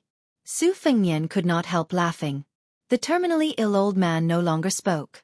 Together with the young vassal king who was not yet 30 years old, he gazed into the distant north. Back then, Zhao Go had meticulously collected a sea of intelligence related to the northwest border army. The Liyang Ministry of War had used this to come to a conclusion. The Bailiang cavalry was divided into mountains, and there were many conflicts between the cavalry and infantry. The relationship between the cavalry outside Liangzhou Pass and the Liangzhou cavalry outside Liangzhou Pass was even stiffer. The generals outside the pass and the military officials inside the pass also had mediocre relations. Therefore, the so-called 300,000 Bailiang cavalry could be united only because Ran Tu Su Xiao was not dead, enough to intimidate the heroes, and also because Chen Jibao, who had great prestige, was standing behind the old man. But during the transition period between the two generations of cavalry, it was very likely that there would be great turbulence. Yan Wenluan, as the head of the Bailiang infantry, would be determined to have Bailiang Protector General Chen Jibao take the position. Zhong Honggu, He Zhonghu, and the other important mountain leaders who controlled the cavalry outside Liangzhou Pass might not be willing to lower their heads. Huta City's Lu Jinu would listen to Ren Tu's last wishes. Li Yanchao, Li Mofan, and Chao Xiaojiao were young and strong generals who were famous in Bailiang for being rebellious and difficult to tame. The Bailiang Protector General Chen Jibao and His Royal Highness Su Fengnian were mostly dishes. Among these generals, the existence of the spring and autumn old man He Zhonghu was rather special. While he and Yan Wenluan had once been Zhao Chongling supporting Dragon Sect general, and thought highly of Chen Jibao, he was publicly recognized as the most loyal to the old Prince of Liang, Su Xiao, and the least selfish. Even the Great Peace City Ministry of War, thousands of miles away, could see this scene. The Tide Listening Pavilion naturally saw it even more clearly. So Yan Wenluan's two deputy commanders, Wei Taizhan and Lu Yuanji, left the infantry. The spring and autumn old generals like Zhong Honggu and He Zhonghu, who were of similar age and seniority, firmly held the border cavalry. Then Chen Jibao rode alone to Shu and betrayed Bailiang. The arrogant Zhong Honggu lost his integrity.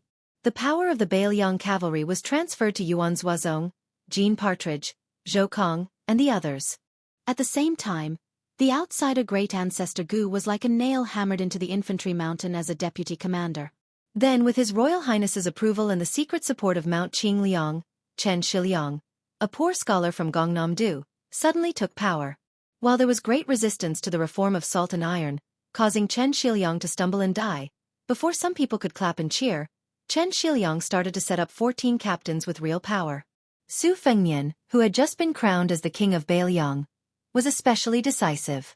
After Yen Wenluan met Su Fengnian, she maintained her silence. This caused the military reform that involved half of Bailiang Road to proceed smoothly. Chapter 1947. As for the Bailiang cavalry's gradual change in power, the Liang imperial court, which had already lost Grand Secretary Zhang Julu, was completely helpless. They could not sit on top of the mountain and watch the tigers fight, nor could they interfere. However, in the end, the changes in the Bailiang frontier army all came from Li Yishan's words when he was alive. The Su family's 300,000 troops were enough to deal with Baimang's southern dynasty border army. However, if they were to face the grassland cavalry, they would not be able to handle it. The outcome would not change with the Bailiang cavalry being the best in the world. Therefore, the Bailiang frontier army needed a new batch of people to create a new atmosphere. If one said that Su Fengnian was biased toward Su Beiji and Chen Shiliang, between the two young strategists, in terms of selfishness, he might be biased toward Su Beiji. However, in Li Yishan's heart, his expectations for Chen Shiliang were slightly higher than Su Beiji when he was alive. Today, Chen Shiliang's reputation in the Bailiang frontier army, especially among the refugees and the Liuzhou cavalry, was not inferior to provincial governor Yang Guangdou and Liuzhou general Ko Jianghuai. He was also very close to Yu Luandao Chao Wei and other young generals. Su Beiji, who was also the transport envoy and deputy provincial governor of Bailiang, could be said to be like the sun in the sky. During his time as the Lingzhou provincial governor, he had a deep relationship with Lingzhou General Han Laozhan and Huang Xiaokuai, who had real power within the borders. When he returned to the border army, the Su family's old soldier Lu Deyuan, who held a lot of power, led over 100 elite cavalry to appear outside the city walls. The old commander, who originally had his hands on the cold arrow pile, turned his body. He did not call the young man prince, only holding Su Fengnian's hand. The old man, who had mixed feelings, said softly, "It's been hard on you." Su Fengnian held the old man's hand instead. "It's a little hard, but it's not bitter," the benevolent old man asked with a smile. "Then I can rest assured?" Su Fengnian nodded and smiled. "Don't worry, old general." The old man did not let Su Fengnian escort him out of the city. It was just a simple and crude carriage. The retainers were the 4 or 5 old soldiers who left the left cavalry with the old marshal. They were together in life and death. It was the same on the battlefield. After the carriage left the city, a rider had already stopped outside the city. The old coachman who didn't like this rider originally didn't want to stop, but He Zhong seemed to have expected this. He lifted the curtain and asked the coachman to wait for a moment. After the deputy commander of the right cavalry, Li Yanchao, got off his horse, he looked at the old man who was struggling to get off the carriage. He did not deliberately go forward to help him. He Zhong suddenly walked to Li Yanchao's side and stretched out his hand to pat the back of the warhorse. He smiled and said, "It is worthy of being the Bailiang horse that is unique to Silken Pasture. Although its leg strength is slightly inferior to that of Courtyard Pasture's A-class warhorses, it is most suitable for cutting through enemy lines." Li Yanchao's mood was complicated. He didn't reply. The Silken Pasture and Courtyard Pasture were located to the left and right of Lianglong. The former had a better relationship with Zhou Kang's right cavalry, while the latter had a better relationship with the left cavalry. This was because the elders in charge of the two pasture were mostly from the left and right cavalry. How could Mount Qing Liang and the Governor-General Manor order the allocation of A-class and B-class warhorses? Naturally, the pasture didn't have the authority to make any decisions. However, there were some top-notch A-class warhorses. Because of their scarcity, the pasture would naturally reserve them for the high-ranking officers of the left and right cavalry. This was also a reasonable move. The 2 generations of vassal kings of the Bailiang Su family had never interfered in this matter. After Li Yanchao was transferred from the left cavalry under He Zhong's command to the right cavalry, the first thing Zhou Kang did was to present this warhorse to this valiant general of the Bailiang's 4 fangs. The commander's seal and tiger tally were actually things that followed closely behind. The stooped He Zhong and the tall and sturdy Li Yanchao slowly advanced side by side. The old man said softly, "General Zhou's management of the army is strict. Most of the brothers by your side have violent personalities. After you are transferred to the right cavalry, You must not act arrogantly. Don't leave any evidence that can be used against you in trivial matters. It's not worth it. Li Yanchao nodded and said, "This general has already greeted my brothers." This time, Li Yanchao's official position change led to a significant change in the Liangzhou cavalry. This was because Li Yanchao was not only transferred to the right cavalry alone, more than 10 of his trusted lieutenants and commandants had also become Jean Partridge's subordinates. However, other than Li Yanchao who was promoted, the other generals were all transferred or demoted by one rank. After all, Zhou Kang's left cavalry had already established a solid foundation. If more than 10 people were suddenly promoted, the old men of the left cavalry would probably rebel. Fortunately, Zhou Kang and Li Yanchao had long reached an agreement on this matter. Li Yanchao's brothers were easy to talk to. From this, it could be seen that Li Yanchao truly had an extraordinary ability to control people. After all, in the officialdom, when one person achieved the Tao, all his chickens and dogs would ascend to heaven. This was common sense. He Zhong suddenly smiled calmly and said softly, "Yanchao, I know you are very confused. Why did I tell you to give up when I clearly could have stayed on as the left cavalry's commander-in-chief for another year and a half? It is clear that I want to use an outsider's Yuluan Dao and not you, Li Yanchao, to take the first position of the left cavalry, right?" Li Yanchao nodded. This was like a family's property. No matter how big or small it was, if the father was willing to give it to an outsider rather than the eldest son of the first wife, anyone would have complaints. Especially if the eldest son of the first wife was not the kind of son who was destined to lose the family property. The old man suddenly smiled. "Li Yanchao, there is something that you young people may not care about, but old people like me, as well as Wei Taizhan and Lu Yuanji, all care about. That is that our family property in the border army is actually not ours, but the Su family's. It is the new and old Liang princes." The old man looked at the fierce general of Beiliang who wanted to speak but stopped. He waved his hand and said, "Don't be in a hurry to refute. Let me finish. There is no need to say more about the great general. Even you all are convinced. In reality, from the spring and autumn period to the present Xiangfu, from Liang to Beimang, no one is unconvinced. When it comes to the new Liang prince, you all may be convinced, but generally speaking, you cannot admire and respect the great general. To tell the truth, I, He Zhonghu, am no exception. However, don't forget, this is not a reason for us to have soldiers for ourselves. It is not a reason for us to treat the soldiers under our command as exclusive property. Of course, if you say that our young princes are ambitious and ruthless, just like the 3 generations of Liang Emperor, then you, Li Yanchao, Chao Xiaojiao, and the other famous troublemakers in the army, in order to protect themselves, everyone holds on to military power to leave a way out for themselves. I, He Zhonghu, can understand but—" The old man lightly stamped his foot on the road that was slightly softer after the continuous autumn rain. He continued, "It is just that in Beiliang, from the 2 generations of vassals to us old people, to Lu Jinu and Wang Lingbao, to you all, and finally to the young people who have just entered the border army, in this bitter and barren land, there is no need for ambitious and ruthless people. Our Beiliang cavalry only wants to be heroes." The old man finally reached out and patted Li Yanchao's broad shoulders. He smiled and said, "Since every one of the 300,000 cavalrymen is a hero, then does it make a difference whether you, Li Yanchao, kill the enemy in the left cavalry or the right cavalry? In my opinion, there is no difference." The old man turned and walked towards the carriage. He raised his arm high and gently waved goodbye. Li Yanchao faced the old man's back and straightened his back. He cupped his fists and said in a clear voice, "Old commander, please wait. Watch how I, Li Yanchao, destroy the Beimang cavalry." The old man did not stop and did not speak. He only cupped his fists high above his head. Chapter 1948. In the study room next to the second hall signing room, an old man and a young man were sitting on 2 chairs, a stool and a chess block, chatting. The chess piece was placed on a small stool, so the 2 people playing chess could only hold their respective chess boxes. At first, when they heard that a fierce battle was imminent, even Li Gongda of the front hall, and Bai Yu of the household hall, came to watch the battle. Some military counselors who had nothing to do for the time being even came together in a grandiose manner, causing the study room to not even have a place to stand. It was enough to show that the outcome of this battle on the Rowan board was eye-catching.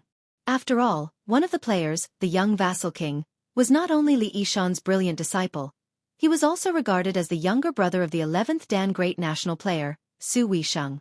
There had long been rumors that Su Fengnian indeed had an extremely tenacious chess muscle and great chess strength. As the opponent of the young vassal king, Chancellor Wang was even more of a learned scholar who was like a grandmaster in the literary field of Liang, and was also Su Weisheng's teacher. Although there had never been a famous chess game that was passed down to the world, everyone felt that even if Chancellor Wang's chess strength was not as good as Su Weisheng's, he should still be a match for the young vassal king. Especially when the old man placed the white chess pieces. His elegant demeanor of rolling up his sleeves with one hand and twirling the chess pieces with the other hand was really dazzling. He was indeed worthy of being the second chair of the Shangyin Academy, a scholar, a sage, and a moral grandmaster.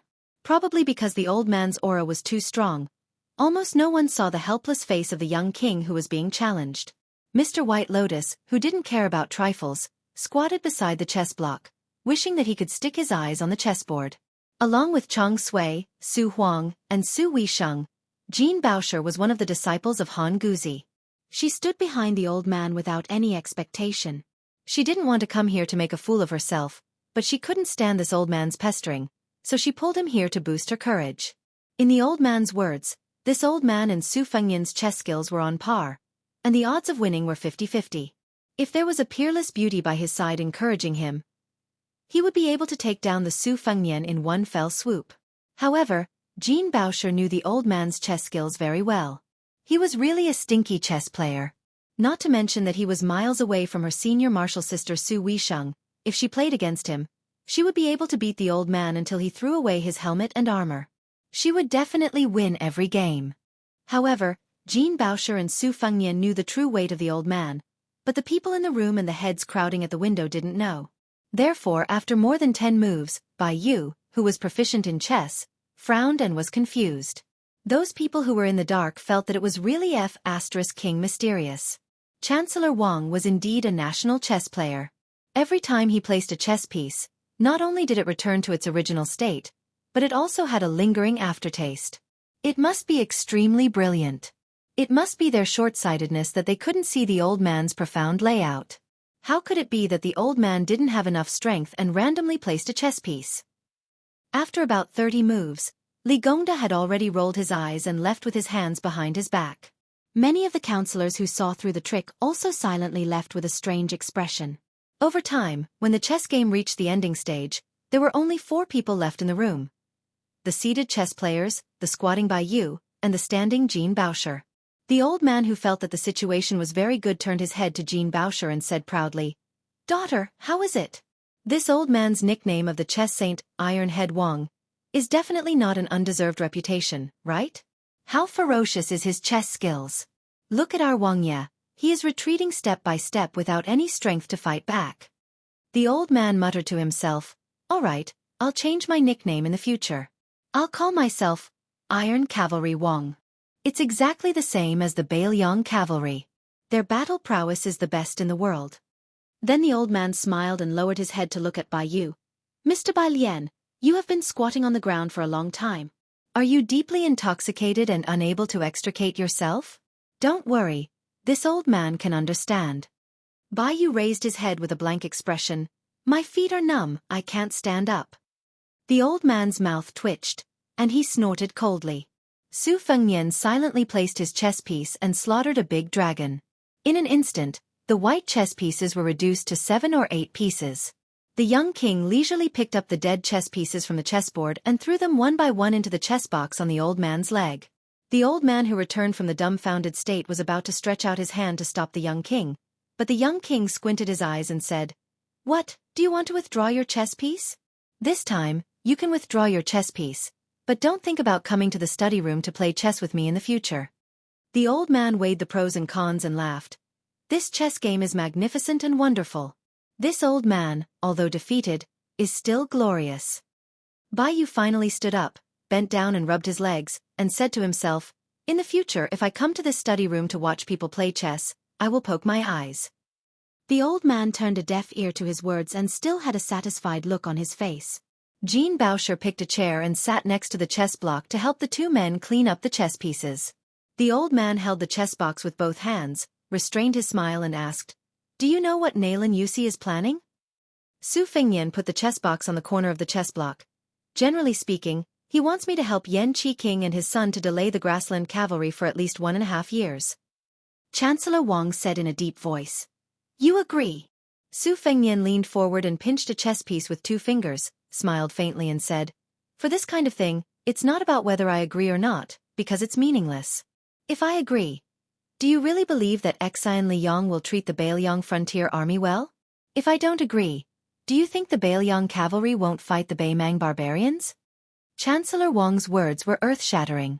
Jean Bauscher, who was bending down to collect the chess pieces, was so shocked that his hands trembled.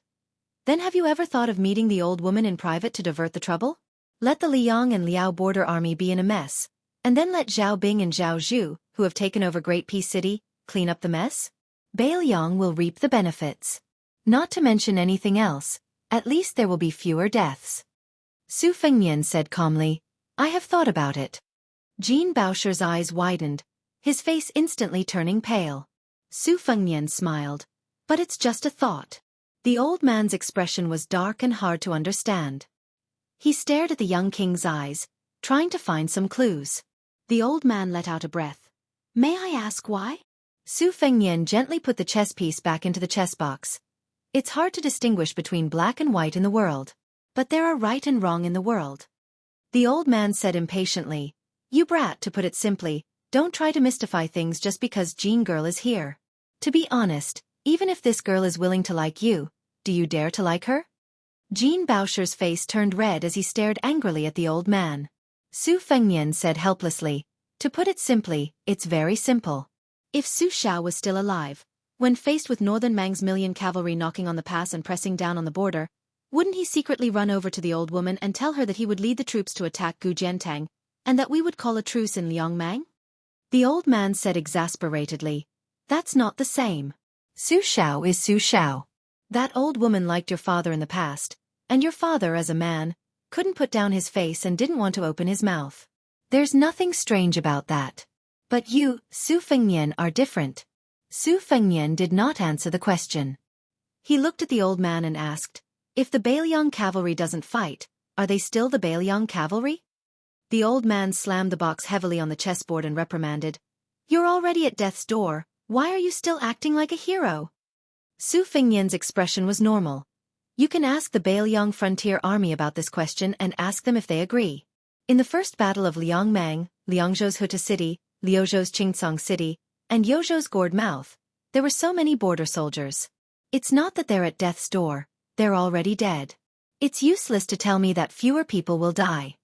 The old man scolded, You're all idiots. Su Fengnian said angrily, Don't take advantage of your seniority. I'll really beat you up. The old man stretched his neck and made a chopping gesture. Come, you brat, come over here. Su Fengnian immediately smiled mischievously. I don't dare, I don't dare. Come, let's play another game of chess. I guarantee you'll win. The old man was skeptical. Really? Su Fengnian said in a serious tone. A gentleman keeps his word. The old man immediately changed his mood. Jean girl, don't clean up. I'll play another game with this well-deserved Yilin national master. You can watch me kill everyone. The second game of chess ended quickly. The old man who was killed by the dragon got up angrily, waved his sleeves and left. He didn't even take the chessboard and the box. Jean Baofu didn't take back the chessboard and the box. Before leaving the study, she secretly gave a thumbs up to the young lord. Su Fengnian laughed it off. At this time, a spy from the torture chamber came to the study and whispered, Deputy Jidushi Lu came with 7 Lu family's children. Su Fengnian rubbed his eyebrows and nodded. Let them come here. The Lu family of Qingzhou was once a well-deserved noble family of the Jinggan Dao. It had many branches and leaves. Especially in the early years, under the shade of the old master Lu Feiqi, this towering tree, it could be said to be full of vitality. Among the Green Party, which was known for its love of unity, it was still known as the most outstanding branch of the Lu family. However, in the early days when the family moved to Bailiang, it was quite bumpy.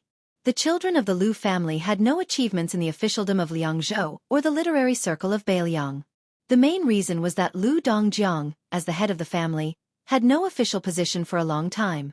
It was even rumored that his relationship with the future princess of Mount Qingliang was very sensitive. For more than 400 people of the Lu family, It was tantamount to one disaster after another. That confused time was the bleak time that the children of the Lu family didn't want to recall the most. Even the innocent children in the family were influenced by the elders. Their laughter gradually decreased, and the slightly harmless mischievous behavior would be loudly reprimanded by the depressed elders. Gradually, the crying gradually increased. Originally, the Lu family mansion in Liangzhou was full of guests because of its strong family background. Now, it changed from a sparse carriage to a deserted house in just a short year. However, the Wang family, which was also the in-law of the Su family in Mount Qingliang, was like a fish in water. Even the two ranches in Qianli and Tianjing were busy with the Wang family's children. Wang Linquan, who was originally the richest man in Qingzhou, was privately called the god of wealth by the officialdom of Beiliang. He stood shoulder to shoulder with the god of wealth Li Gongda.